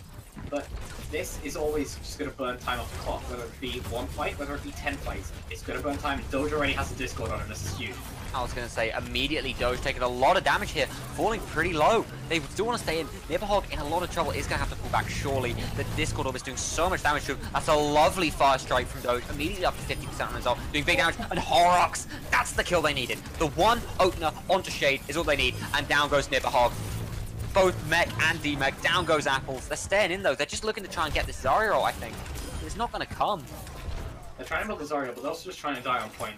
Notice the cart did not start moving until all 6 members of Wavy were dead. That is perfectly ideal, and truthfully, the only disadvantage is the fact that Doge now has Earth Shadow, but that can be cancelled out by Shade, especially considering now that Shield Bash does not go through barriers. That's going to be something you really need to watch out for. And Fee is also be trying to build a 2-hit Graviton in this fight as well. But other than that, no disadvantage. Absolutely, down comes Doge's Shadow. Nothing going to come of it though. This could be what they need on this offense here. Is actually Paris is in a lot of trouble, as is Doge. They do pop the Transcendence on this offensive side. Down comes the beat from Horrocks. Just keeping his Brigida alive, and Brigida is actually able to push forward. Down goes now, looking for Fine Lemon as well. Paro is going to continue doing this. The ult comes out. Shade actually does pick up 2, with Eden picking up a 3rd. This could be all they need. Paro actually in a lot of trouble here. Shade's going to continue to push him. This is the kind of pick they're looking for. Eden is going to get the kill. Horrocks is also in trouble here. He's going to have to pull back. They do get a stop off. Like I said, Doge's Shadow Wars ended up being blocked, and that was really the only downside they had after fighting so early. As a result, though, Fee does have that Graviton, but look at how close Eden is already. 64% after using it, he's getting a lot of value out of that pick. And also, Shade using his own Shadow, building up to that very quickly, swinging with Doge at the moment. Absolutely swinging away, do as much as they can. Out comes the grab. They do drop the beat to try and keep themselves alive. Shade though in a lot of trouble. Doge does do the shatter. I was about to say in a bit of trouble of his own, but the shatter comes out. The trans comes out from Seppi, keeping all of them alive. Maxland gets a huge kill onto Shade, and forwards they march. Maxland killed Shade and he ate a grab. That fight is purely Maxland, man. Taking out the main tank and eating the grab. I don't know anything else you're doing from your diva, and that is just really why Maxland is on this roster right now. He is doing so much work, putting out so much damage, despite diva being more of a tank, or being a tank hero, and also just eating that grab, using that defensive matrix to the best of its ability, and really shutting down the biggest ultimate that was on the field at that time. Absolutely. I mean, just incredible play, like we keep saying, from all members of Crimson Dawn, saying that Shade wants to take the fight. Shade wants to push up. Seppi falls. The problem is they can't extend in. They can't keep pushing. They can't keep going kills because that's gonna happen. Down goes 1, 2, 3, 4, 5, 6. 6 kills. Doge. Team kill. Oh. Wow, that to be fair though, again, they were holding early. They don't really lose much to this. They drew out ultimates there. They didn't give up any. And actually they were building their own as well. Shade has a shatter, Lemon has Transcendence, and Nibelhog also has a Diva Bomb as well, so they are sitting in a good position ultimate-wise to really try and retake this and try and stabilize on the defense here on second point. Absolutely. Pushing forwards. Out comes the grab though. In comes the Diva. They're gonna do it again. The charge goes through.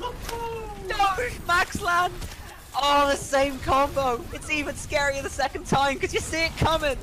Oh, and that's another team wipe. That's such a sick combo. Grab, Diva ult, charge the Rhine. Oh. This combo makes me question, are things more scary when you don't know what's coming or if you know they're coming? Because that combo is crucial and brutal. And they're actually going to charge straight in the doorway and never get out.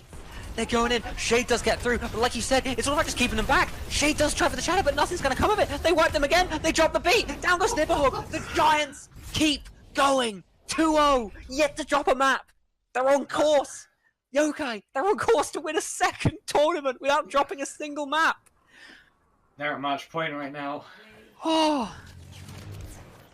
I think Fee heard what we were saying, because in the first map, it was unacceptable that he took 4 fights to build a Graviton. That's not acceptable. Instead, he just decides to, you know what, I feel like playing properly now. I had a bit of fun on Hanamura, but I think it's time that I build 3 fights and three grabs and 3 fights. You think he let his little brother take over for Hanamura or something? Yeah, he had to go eat, so he let someone down the road take over for a map or 2. And then just came back. He was like, "Oh, what? It was close. No. We can't have a close match. We can't have that. We can't have people thinking we can lose." Like, incredible play from them on that defense. They go into the escort map. I'm expecting them to bring out the Bastion because they've seen how effective it is. But they don't. They do a goats comp, which Crimson Dawn have already shown they are the best goats players here. They continue to be the best goats players here. And the scary thing for me is that, like you said, they could run the Bastion, they could do it, especially on the offense and on the defense. But I'm scared that they aren't going to. And again, it doesn't look like they will. Looks like they're just going to go with a standard goats comp again. They're showing the standard goats comp, which is perfectly fine on offense here, I feel. But on defense, I really will be watching out for that Bastion. But also, to mention, just as a little more of a fun thought, we are on the winter version of Blizzard World here, so although it's unlikely, we could well see a Christmas miracle of 1 map being taken here. It would be a Christmas miracle. I like how we've painted Crimson Dawn almost as the bad guys here. We've painted them as the Scrooges, but they're only the bad guys because they're so unbelievably good. I mean, usually the bad guy is the one that the heroes have to overcome. True. I mean, in this case, it just turns out that this is an incredibly bad superhero story because our heroes can't overcome the bad guy. Some would even say that's the best kind of superhero story. Subverts your expectations. But no, speaking of heroes and villains, hero of this Crimson Dawn roster has been Fee on that second map. And this time he's looking to pick up the McCree. Very excited to see what he does with it. He's looking to shut down any flankers, but it doesn't look like they are. In fact, no. No? Yeah, they are. They're going to go. They're going to go. Lemon is scouting out right on Sombra, but he's back in spawn, so I can only imagine that, yeah, he's going to go to the Zenyatta, and they're going to go back to Goats. Fee on this McCree is going to be a big part of this, though. I did mention that the new change on McCree is going to make him better against tanks. And see how quickly you can build this Deadeye with the right click and the flashbang is going to be a great tool to try and get that Discord on Shade early, especially now the projector bubble's out. It's taking me back to beta. Flashbang, right click, kill a tank. That's what you're looking to do here. Nipperhog in a lot of trouble. He's going to get instantly demeched by Fee. Apple's in a bit of danger, but instantly healed up, and then just going to pull straight back. That's a very clean fight, clean hold, and truthfully, leaving Nipperhog alive there might have been a bit better. But either way, Fee already 60% to that Deadeye. And also, crucially, they go no all enough percentage on the other team. Doge also sitting very near that other shopper as well. And you heard me mention the projected bubble. That's what the side of Jumper's are going to want to be looking for. They're going to want to look for that bubble to come out so they can stun the Reinhardt, get that Discord on him, and just allow Doge to swing freely. And really just get a lot of value out of that. But right now they're going for a flag right now. So let's see. They're going on high ground. I think they're trying to dislodge Fee and it's worked. He's now rotated completely to the other side of point. And I think we swapped roles. They have? Oh, look at this! They have isolated power, but a huge shatter from Doge. I was about to say, they were in a really good position there. They isolate power, they isolate a lot of the supportive element of that team, but Doge comes in with another hero play. We were talking about heroes, we were talking about villains. Doge just showed that he can be both for this team. I mean, we did say that they swapped positions. The offense played like the defense. It did clearly show that when you're attacking, you tend to be in a better position when the enemy jumps off that high ground. But actually, looking at these elements as well, Lemon is also coming up on that Transcendence as well, so they are going to have a chance to really engage properly. Although maybe safe after the Graviton actually. Obviously, Sound Barrier being a much more offensive than the competitive defensiveness of Transcendence. Big grab coming in straight away here. Out it comes, but the defense, they pop both defensive ults actually. They get both Seppi and Horrocks' ults out, but a huge ult from Fee picks up Shade. Apples falls as well. And the thing is, they pop both their defensive ults, but this is GoatCon. We've seen Seppi get his ult almost instantaneously, every time. Maxon also has that grab as well, so they are not sitting in a bad situation at all. Doge very close to an Shadow as well, but one thing I would have liked to see maybe a bit more decisively. Apple's actually knocked Fee off the high ground after he Deadeye, very nearly knocked him out of position to the point where he couldn't get any value.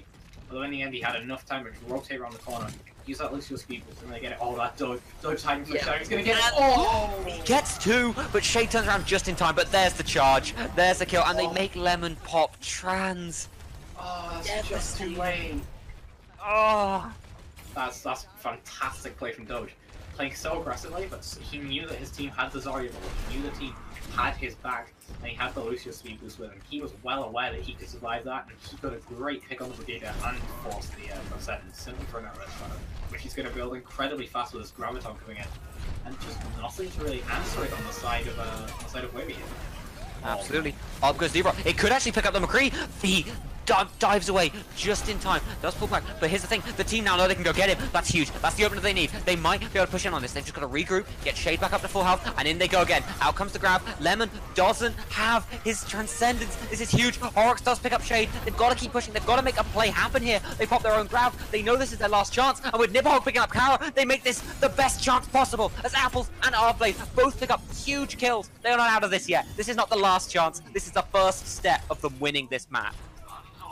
It is the first step, but that also means that there's a lot left for them to do. Seppi is going to stagger out though, so even making a good start, the Fee is now swapped over to that Widowmaker Paroxysm on the Hanzo as well. So, do you remember what we saw in the Volscar, in the last match we saw between these two? We saw that double sniper, and we saw Fee and Paroxysm absolutely dominate on these heroes. And it's great to see them come back out, and they are sitting on probably the best double sniper point on the game. Shade making a swap over to Winston, so he's anticipating at least a sniper, but you know, jumping into a double sniper is a bit hard as a Winston, especially with Hanzo and that Storm Arrow. Absolutely. Storm Arrow, if the Hanzo's good, can just melt you down as Winston, so he's got to be a little bit more careful to only jump on Fee here. He knows where Fee's going, the bubble comes out, they're ready for it, but the problem is he just can't get on Fee. And meanwhile, Doge is just pushing in deep with this Transcendence, doing huge work here. Apples falls, Arfblade does manage to just get the kill onto Power, but I don't know if it's going to be enough, as Doge is just swinging wildly, getting a lot of kills. I say that, the distraction's actually been huge. A Shade was able to pick up Fee, and they pop their own Transcendence. The ult from Doge is not enough. Doge falling very, very low. He's They pop both beats. Both beats are dropped. We have a beat versus beat situation here. Apples pushes forward. He tries for the stun, but doesn't go for the shield. The update already coming in to favor Reinhardt here. Nipperhog is going to get a huge kill onto Maxland though. That could be everything they need. And with the knockdown onto Doge, down he falls. Nipperhog continuing to push forward. Like I said, first step. You know what's next? Stage 2, which is this point, which they look to take right now. They are going to have to clean up a little bit more, but what I really liked either way, even if they lost the fight, was that Doge, the second that Shade actually engaged there, he went straight in. Lucio speed boost, transcendence to the lot. Actually, Doge very nearly falling off the map, but just looking it back. That's actually going to be great. That means he isn't going to get staggered out. The Horrors kit and feed both are. And actually, this aggression was fantastic. They're going to get staggered pretty badly. They are going to not have a good chance to set up and stabilize for the first part of this point. Doge also gets staggered. This is huge. They might actually be able to just get right around this corner. And by the way, while we're here, I love the Christmas. I love this little back end. It looks beautiful. I haven't had a chance to really play through this map yet, but I'm glad I got to witness it here. Also, as the snowflake shows the end of the map, maybe we will see a bit of snow on this map with the Graviton pulling all the particles together right now. Out comes the grab, out comes the Devo, and they do get 2! Nibog! They want this so bad! Apples gets 1, Lemon gets 1, Lemon gets 2! They stagger out Zeppi, so Zeppi's going to be a little bit behind the whole team. Zeppi shouldn't be here for this contest that obviously Crimson Dawn are going to go in for. They come in fast, the Lucio speed boost will be enough to get them onto point. In comes Doge, the shadow comes through, but the beautiful bubble! Shade catches the ult, doesn't block it, catches it. Beautiful play. He's also going to pick up the kill onto Paros. He's pushing through. They want this so bad. They want this more than anything in the world right now. Apple pops a rally. Is going to find Zeppi here. Surely Zeppi falling so low. Just trying to stay on point, trying to contest, but it is going to finally get dropped down. They do take the point. No, not quite. The Tracer comes through. B comes through on the Doomfist, and they do get it. They get the push. That self-destruct from Nipperhog. The push before I mentioned seeing some snow. Well, right now we're in the middle of a nuclear winter with all these self-destruct kills we're seeing. But wow, a fantastic push coming out from the side of Wavy here. Using these combos very well, using that dive goals composition very, very well. You know, I did mention at first that Shade was being punished whenever he engaged just to see his backline get demolished by Doge. But he stopped doing it. I don't know what it was, but just Doge seemed to not do it anymore after that, simply because of the fact that he got punished. So overall, a great play coming out on that offense, and now we really get to see the strength of this defense that Eden is currently showing, along with Apples on that Mei as well, and the Shade, Orisa, Lemon on the Ana. This is really back to the Hanamura strat that may very nearly put a kink in the armor of Crimson Dawn. I was going to say, and like you said, Doge, you know, making a lot of, you know, very ballsy plays, doing those big shatters, but once he gets it punished once, he doesn't want to do it anymore. I think that actually might have been a big part, not because the shadows were so important, but because Crimson Dawn seemed to thrive on this confidence that they had. They picked maps that they'd seen their enemies do really well on. They would do Bastion sim comps. They'd make these weird plays. They would put Reinhardt behind the team to try and get an ult off because they had the confidence, and that confidence pushed them to play so well. As soon as you put a little chink, you just punish them once, that confidence fades, and they can't do the big plays they're looking to do. However, looking at the offense here, they are actually going back to goats, so they're looking to really stick together and try and get around the back, possibly set up a stronghold on that point. You don't want to fight this Bastion head on, it is going to tear straight through all that HP, and they can try to take a low angle and get below, so yep, they're taking the sideline. That's a good idea. Maywall. I was gonna say, the Hulk's big, but the Maywall's bigger. Down goes Horrocks, the Hulk comes up again. They're still pushing forward, so Eden just spraying away, doing so much, and it's another huge Maywall. The team split off. Doji's gonna have to charge forward, surely. No, he moves into the side room. They're gonna try and push up. They're gonna try and make a play onto Eden, but the problem is that the rest of the team's being done. Doge tries to charge, but it's gonna get dropped down here. It's a first strong hold for Team Wavy. This is step 1 of defense plan. Beat Crimson Dawn. I think we need a bit of help with naming conventions, but they certainly don't need help with actually setting up these defenses. They had a great use of the wall 2 or 3 times in a row there, splitting up Goats Comp. You know, we talk about the strength of Goats Comp being stick together, being that sustain. That sustain can get cut off if you even split up a little, so when you're completely split up by a wall, that can be catastrophic. And that's what we're seeing right now. They don't know how to approach this. They really don't know how to approach this. This is such an interesting strategy that they don't actually know what they're going to do to approach this. They're going to try and use a statue, but they're just going to get halted. Absolutely, nothing they can do here. Maxan pushes through, but the wall is absolutely massive, holds them all back, and the problem is, they've got, because they are running this ghost comp, they don't have any way to get up top, and out comes the Bastion ult, down goes Seppi, night, sir, Doge taking damage, the Mei wall comes out, and without Seppi, without that Transcendence, there's not much they can do against this rain of damage. Eden fires into the point, down goes Doge, down goes Fee, D.Va looks to get staggered out as well, Horrocks falls. Step 2, Yokai, step 2. Are we gonna see it here? There's 2 minutes left on this hold. If they can finally do it and make it close to a map 4. But right now they're sitting in a great position to do this as well. They have the Nanobots, they have the Mei ultimate as well, they have the supercharger and the D.Va bomb as well. So maybe we're gonna see an interesting Comet with the Mei ult and the D.Va bomb possibly, but that was a fantastic hold, there's no follow-up.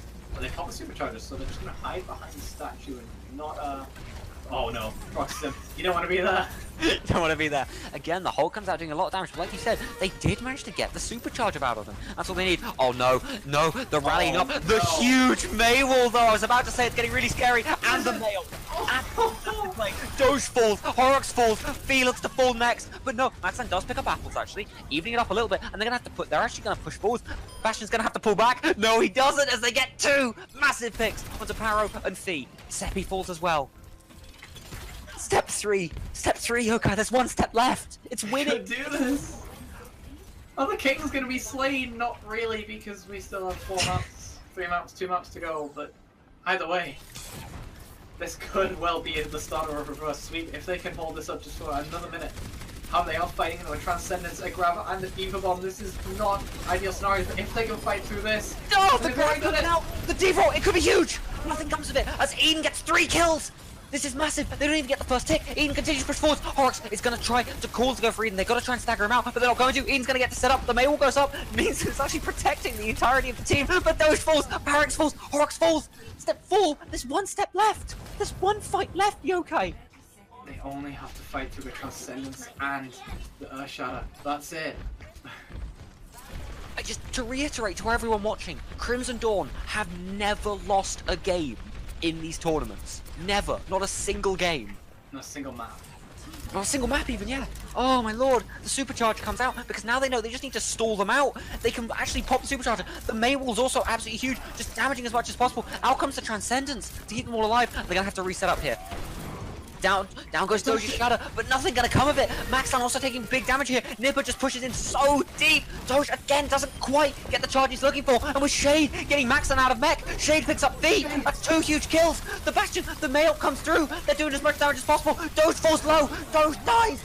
Seppi dies. Horrocks dies. It's just Para left, and he's looking to fall now. They did it. It's just Maxan, Mini D.Va. The Giants have fallen. Wavy picks up a map. The first time Crimson Dawn have ever lost a map, and it's Wavy on Blizzard Dawn. I knew it. I had faith in them. I said they could do it, and they did. The Giants have been toppled. Oh. I don't even know what to say at this point, Pip. This is incredible what we're watching. I have no words. Oh my lord. Doge does manage to block 26,000 damage, almost 27. And I think all of it is just Bastion spraying away.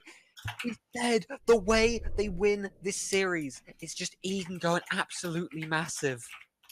And he did it. He went huge. Oh my lord. So we are going to be going into Nepal here.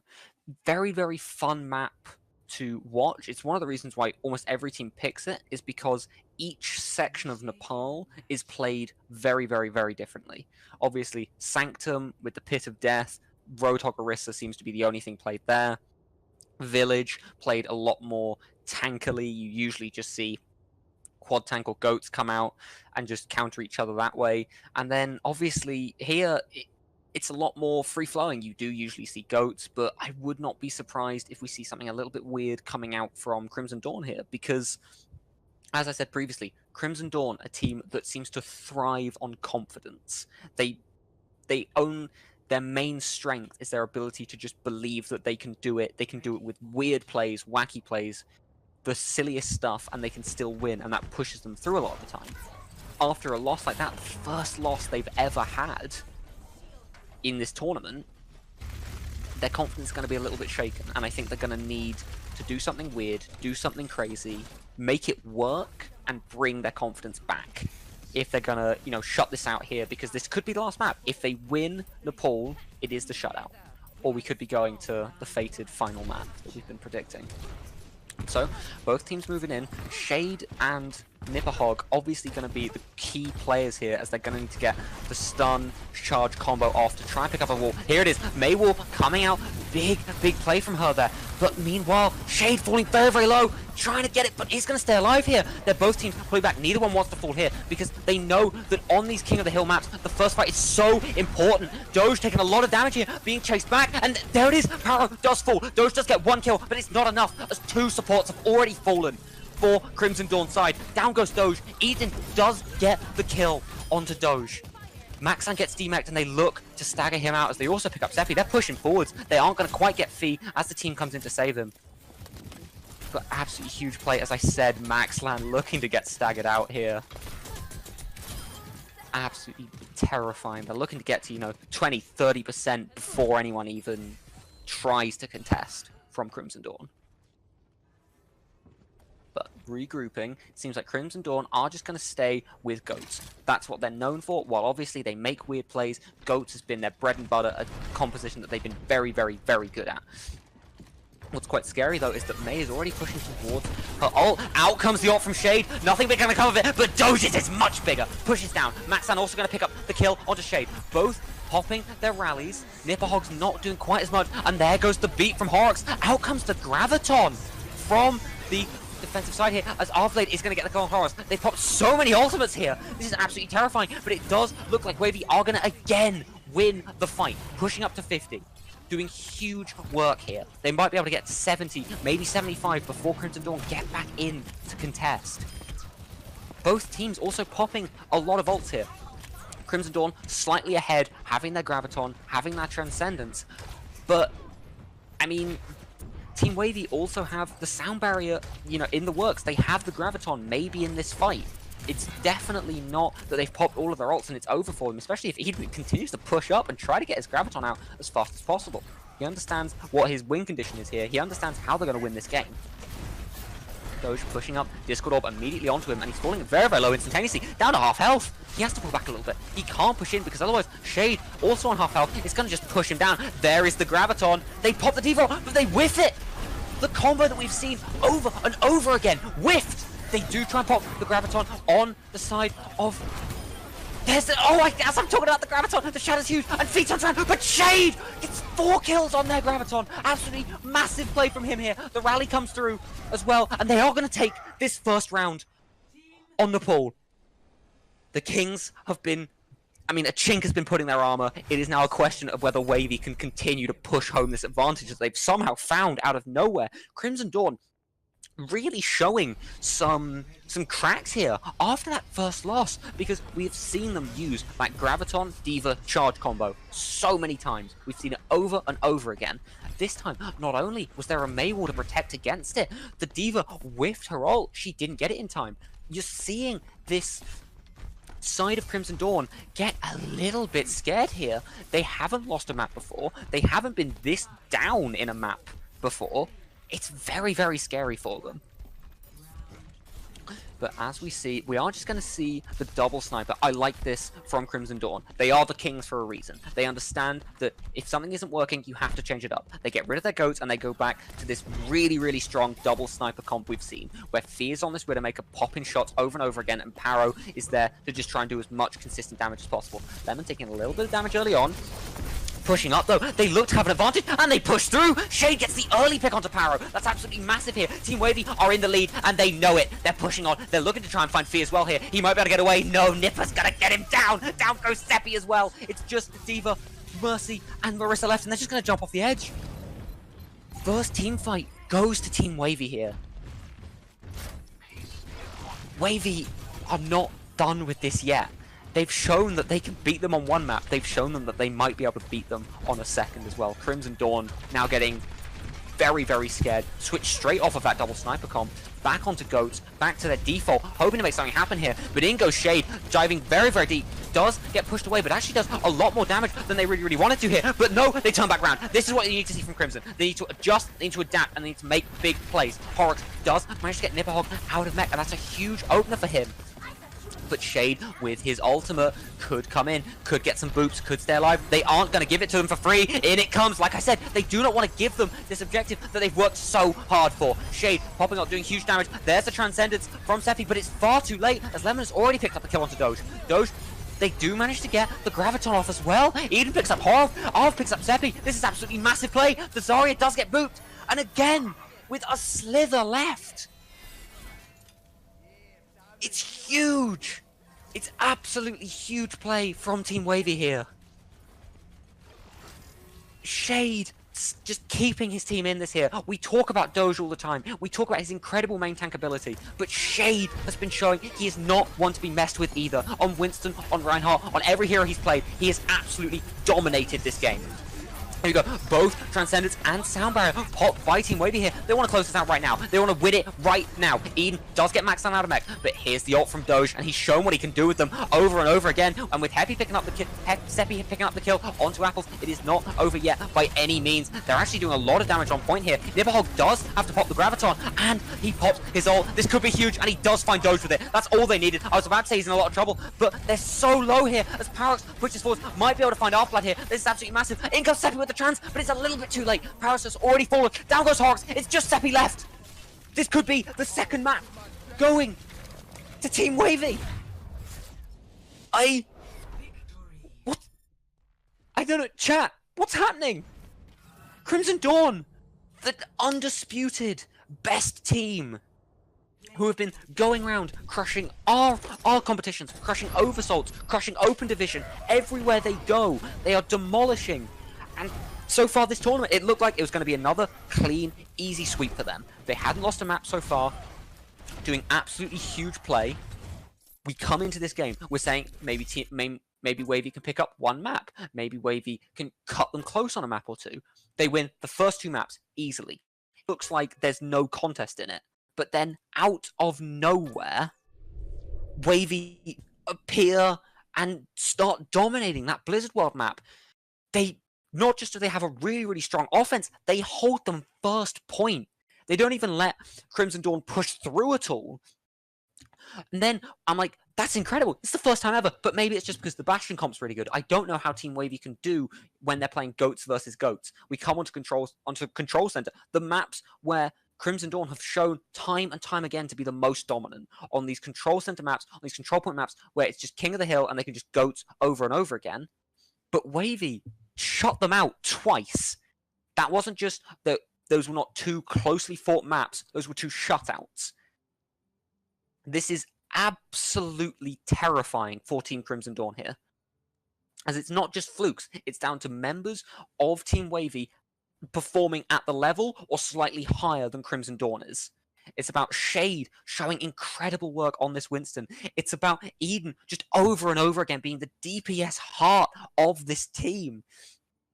It's about Nipperhog getting pick after pick after pick after pick. And the really, really scary bit is that it's not just Wavy overperforming. It's not just that Wavy is doing work over and over again. It's that Crimson Dawn is falling behind. It's that Doge is not going for roundhouse weird plays where he ults them. It's that Fee is not clearing them. It's that over and over again, Crimson Dawn are just not showing the power that we need to see from them to compete with a very strong team like Wavy. Our last map we go to will be Dorado. Now, for anyone who has been watching this entire time, we will be very, very excited about Dorado. We saw one of the first games we saw, it was Wavy versus a team called Airglow, and we saw Wavy hold Airglow first, like right outside the door with a May comp. We have seen Wavy be absolutely dominating on Dorado. The reverse sweep We joked, we laughed, but if it's gonna happen, it's gonna be on this map, and it's gonna be with Eden on that bastion doing huge work. But obviously, I don't just want to talk about Wavy. Wavy are the standout players. They are winning these games, but I do want to talk about the giants themselves, Crimson Dawn, and what they can do to get back into this. Key things, for me, I don't think it is at all that the team is bad. I do not think that any of the players are playing particularly badly. I think it is entirely in their own heads. It's entirely confidence-wise. It's that Doge isn't feeling confident enough to make those big plays. It's that Fee isn't feeling confident enough to go in and do huge work. They need to just get out of their own heads a little bit and remember that they are the crushing team that have been going around winning everywhere over and over again. They need to remember why they are such a scary team, and they are such a scary team because it feels like no matter what they do, they can make it work and they can beat you. They are not scary because they pick goats and play very defensively. That isn't what Crimson Dawn is used to doing, and it's not what they're best at. It's not what's led them to win so many tournaments coming up to this. It's absolutely not...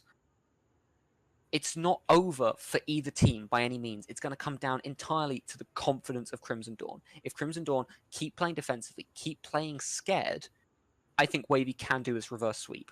But if Crimson Dawn, they find their footing again, Doge gets back into it, Fee gets back into it, Paro gets back into it, if they can start making those big plays that we've been seeing them make time after time, they can absolutely show that they are the kings, they are the giants, and they can just slaughter this tournament easily. But looking into the picks now, we see the double sniper coming out from Crimson Dawn. I like this a lot. This is a composition that requires a lot of confidence and a lot of really effective play from the DPS. It requires a DPS to go big or go home and make the plays to win the games. Meanwhile, though, we see a sort of GOATS comp with Hanzo. No, we are just going to see a standard GOATS composition come out from Team Wavy here. I would usually say this is a bad pick from them, but honestly, given how dominant they've been, I would not be surprised if this works in their favor. Pushing up.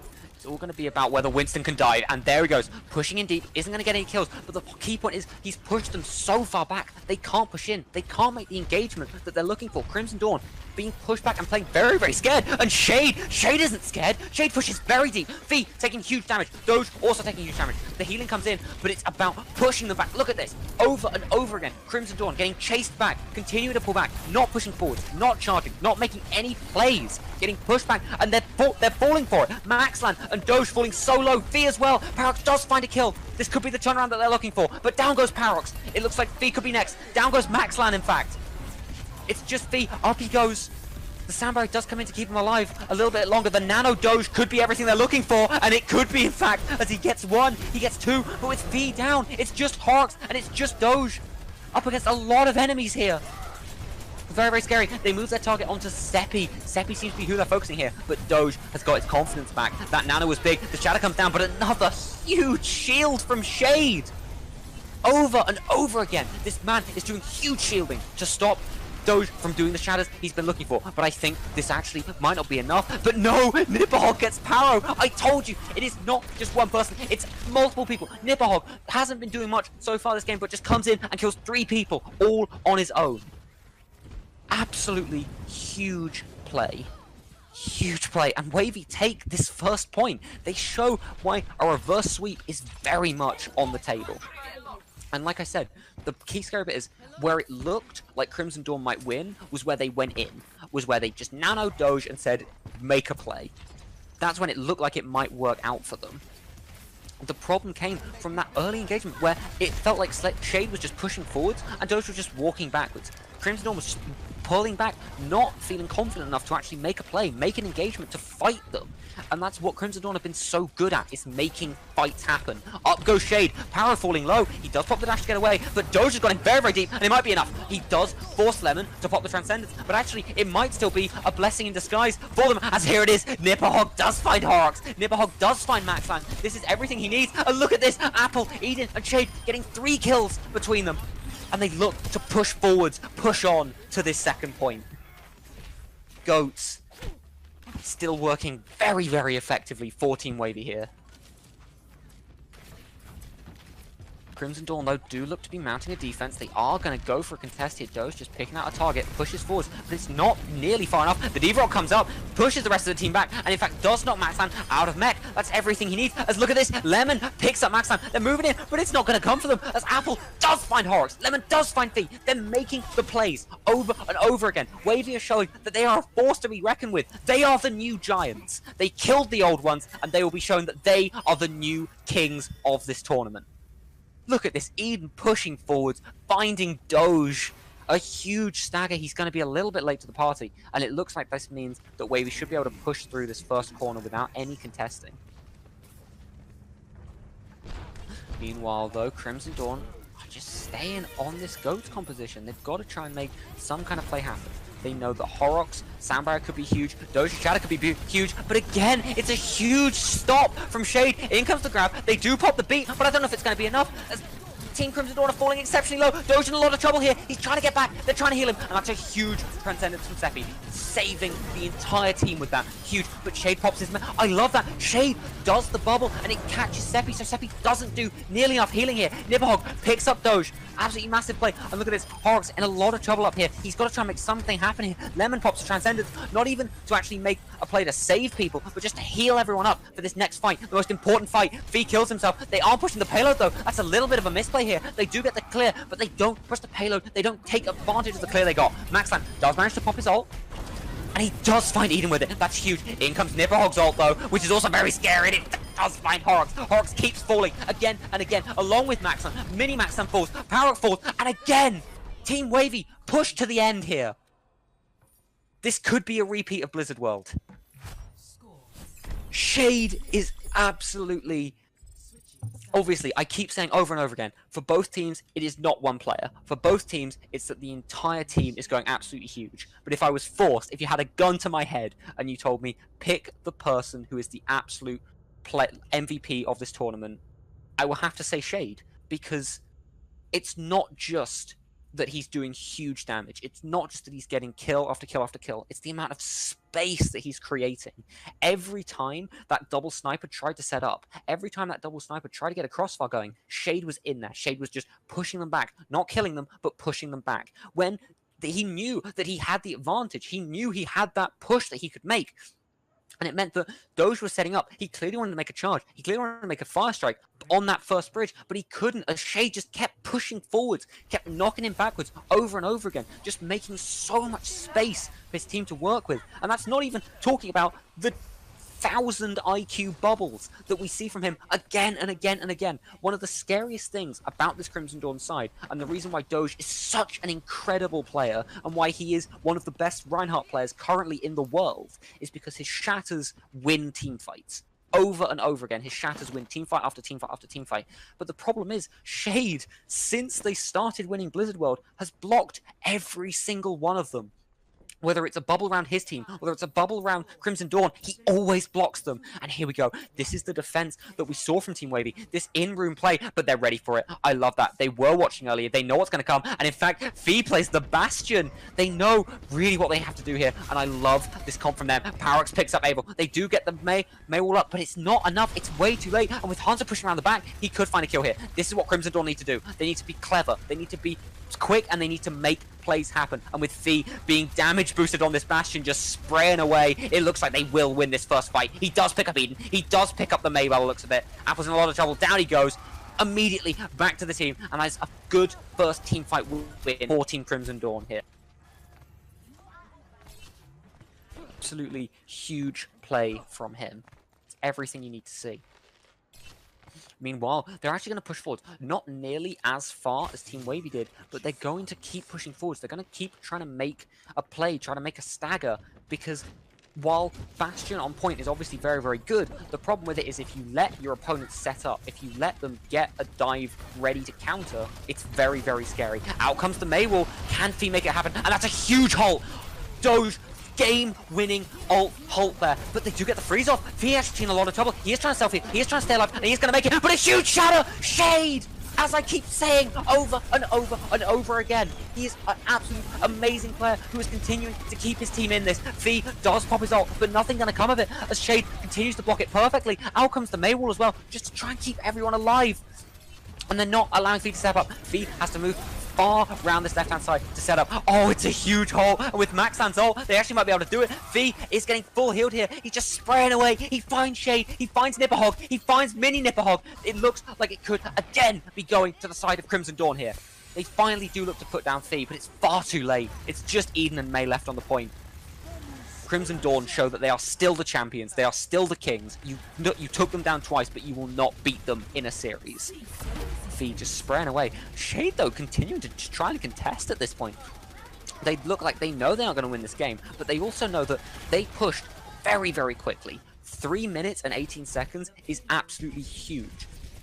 As long as they can just keep slowing them down, keep wasting time, keep burning ults out of them, that's everything they need. Absolutely huge play. Let's see, though, what Team Wavy are actually going to do on this defense. It does look like they are just going to stick on the Goats comp.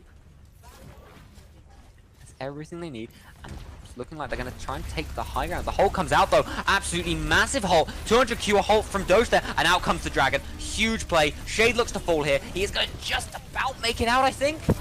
He does survive just, but it's absolutely massive. It's a huge hold from Doge, showing why he is such a good player, showing that he is still a god of this game, but an even better play comes from Nipper. A Default goes over the top and kills Fee. Even though it's just one kill, it's so massive as Bastion is the heart of the damage for this team. And with Shade taking out Horrocks, Lemon taking out Power, it looks like Team Wavy continue to show that they can absolutely slay these giants. They can absolutely show that they are the best team in this tournament. They can do everything that Crimson Dawn can do and more. Shade, though, does just miss the charge into Doge there. Not his best moment, but they do pick him up, in fact. Fee does switch onto the Widowmaker. I like this swap. They go back to the double sniper. Up goes Fee. He misses the shot, though. That could have been a lovely opener from him. Not what he's looking for, though. Just regrouping. Up goes Fee again. Pops a shot in, does a lot of damage to Eden, but doesn't quite get the kill he's looking for. Meanwhile, though, Paro is moving right the way around onto a flank, but up comes Nipper. He's such a good player here. He's not just getting kills, he's creating space, as I keep saying, and with Shade getting 2 on point, looking for a third here. Down goes Doge, down goes Fee. This is absolutely massive from Team Wavy. As I keep saying, they don't even need to win these fights. They just need to stall them. They just need to hold Crimson Dawn back as long as they can. Just try to burn down that clock. But they don't even need to just do that because they keep winning these fights with Shade going huge, with Nipper shutting down these sniper players, with Lemon in the back doing as much healing as humanly possible I think I've ever seen. Out comes the Nano Doge. Let's see if he is still the king that he is. He doesn't quite get the charge off. He does get antied. He can't do anything here. They're shutting him down perfectly. Fee up top, sniping away, and in comes Overblad. He's trying to find Fee here. He's trying to do the 1v1, and Fee is going to win it. Shade, though, picking up Doge. That's absolutely massive here. It does seem to still be just in Crimson Dawn's favor, especially if Parox can continue this beautiful damage that he's doing right now, with Eden and Nipper taking a lot of damage. Nipper, though, is actually going to chase up Fee. Fee is going to fall here, and down goes Eden. Looks like they might be able to find Power. Parox does fall, but he does absolutely get rezzed up by Horrocks Kid. Looks like Wavy is still putting up a bit of a fight, getting a couple of kills over and over again. But the problem is that Team Crimson, when they get confident, when their DPS players, when their main tank player gets confident and they make plays happen, when Fee decides, you know what, I'm just going to hookshot round their back and try to win this 1v1, and he does over and over again. When Parox goes, I'm going to just push their backline and ult and hope that I kill everything, and he does. That's when they do so well. And with Fee getting a beautiful opener onto Eden, that's everything they need here. And they're pushing forwards. They know they have the advantage. They know they can make something happen here. And with Shade doing a huge shatter, Doge falls, and a huge amount of healing put on the Shade. Shade immediately back up to full health. Fee takes a lot of damage here. He is going to get chased back. He is going to take a lot of damage, but the immediate save in. Beautiful play. And with Fee again getting a lovely headshot onto Lemon. Down goes Lemon. Parox does pick up Nipper. With Eden picking up Parox, it's still completely all to play for. The problem is Eden doesn't want to peek too far because he knows that Fee has been absolutely dominating on this Widowmaker, picking headshot after headshot, but with Overwatch getting him in the back. Beautiful play. Absolutely wonderful there. And with Fee down, even though Horrocks did do the res, Parox is in a lot of trouble. If Eden can find him, Eden, though, just trying to pull back, trying to find the angle so he can pick off Parox in the head. spraying away, and Crimson don't have to pull back. There's only 10 seconds left. This could be it, boys. This could be the reverse sweep. The Kings could truly have fallen. Could Team Wavy do it? In they come. Doge, Parks flying over the top. They need to try and find him. Fee falling low, but so is Eden. Eden and Fee in a little 1v1 at the back. In comes Shade. It could be C9. Horrocks is going to just get to the point in time. Out comes the D-roll. Does find apples. That could be the start of something big here. Alve does pop the sound barrier with Eden up top, firing in. This could be absolutely terrible. Down goes Parox. Down goes Horrocks. It's just Doge. It's just Maxlin left on point. Maxlin knocked out of mech. Doge goes down. It's just Maxlin left. He's going to fall. Wavy have done it. No, they haven't. Not yet. Seppi gets onto point. Fee onto point. Down goes Fee. Down goes Seppi. It's just Seppi left, and down he goes. The Kings have fallen! Team Wavy! Take it! It is the superhero story! Yokai, I know you're listening. I know you're here. We talked about the superhero story. We talked about the underdog rising up and somehow crushing the overdog. And they do it. Team Wavy, after a rough start, after losing the first two games, they pull their heads back. They go back into it. They think, they play clever, and they absolutely show that they deserve to win this tournament. Incredible play from both teams, but especially to Shade, who, as far as I'm concerned, just dethroned the Kings of this tournament. Oh. And with that, Team Wavy do win the second Heroes 6v6 no-cap tournament. Oh, my lord. They will, of course, win a channel in our server, a beautiful channel, a beautiful event winner role, and they will win $30 supplied by Q.GG, our sponsors, who have been kind enough to sponsor because they understand that they just want to keep improving players in ladder. They want to improve players in comp. And if you look in our server, you can find their download link. You can use it to review your VODs. You can use it to get people to review your VODs. And you can hopefully get to the level that these two teams have hit. Oh my lord. Crimson Dawn, as much as I'm obviously saying incredible how well Team Wavy have done here, Crimson Dawn showed why they are still an absolutely terrifying force to be reckoned with, showing that they are still incredible players. Doge will remain one of the best Reinhardt players currently in the world. Incredible play from both teams. Incredible play from every team who's been a part of this tournament. Thank you to all of the refs who have given up their evening and have dealt with me being horrible. Thank you to, obviously, our beautiful leader, Mocap, who has organised the whole thing and made sure it all went off without a hitch. Thank you to everyone who played. Thank you to everyone who watched. Thank you to everyone who's been a part of it. And from me, Pip, your lone caster, good night, everyone.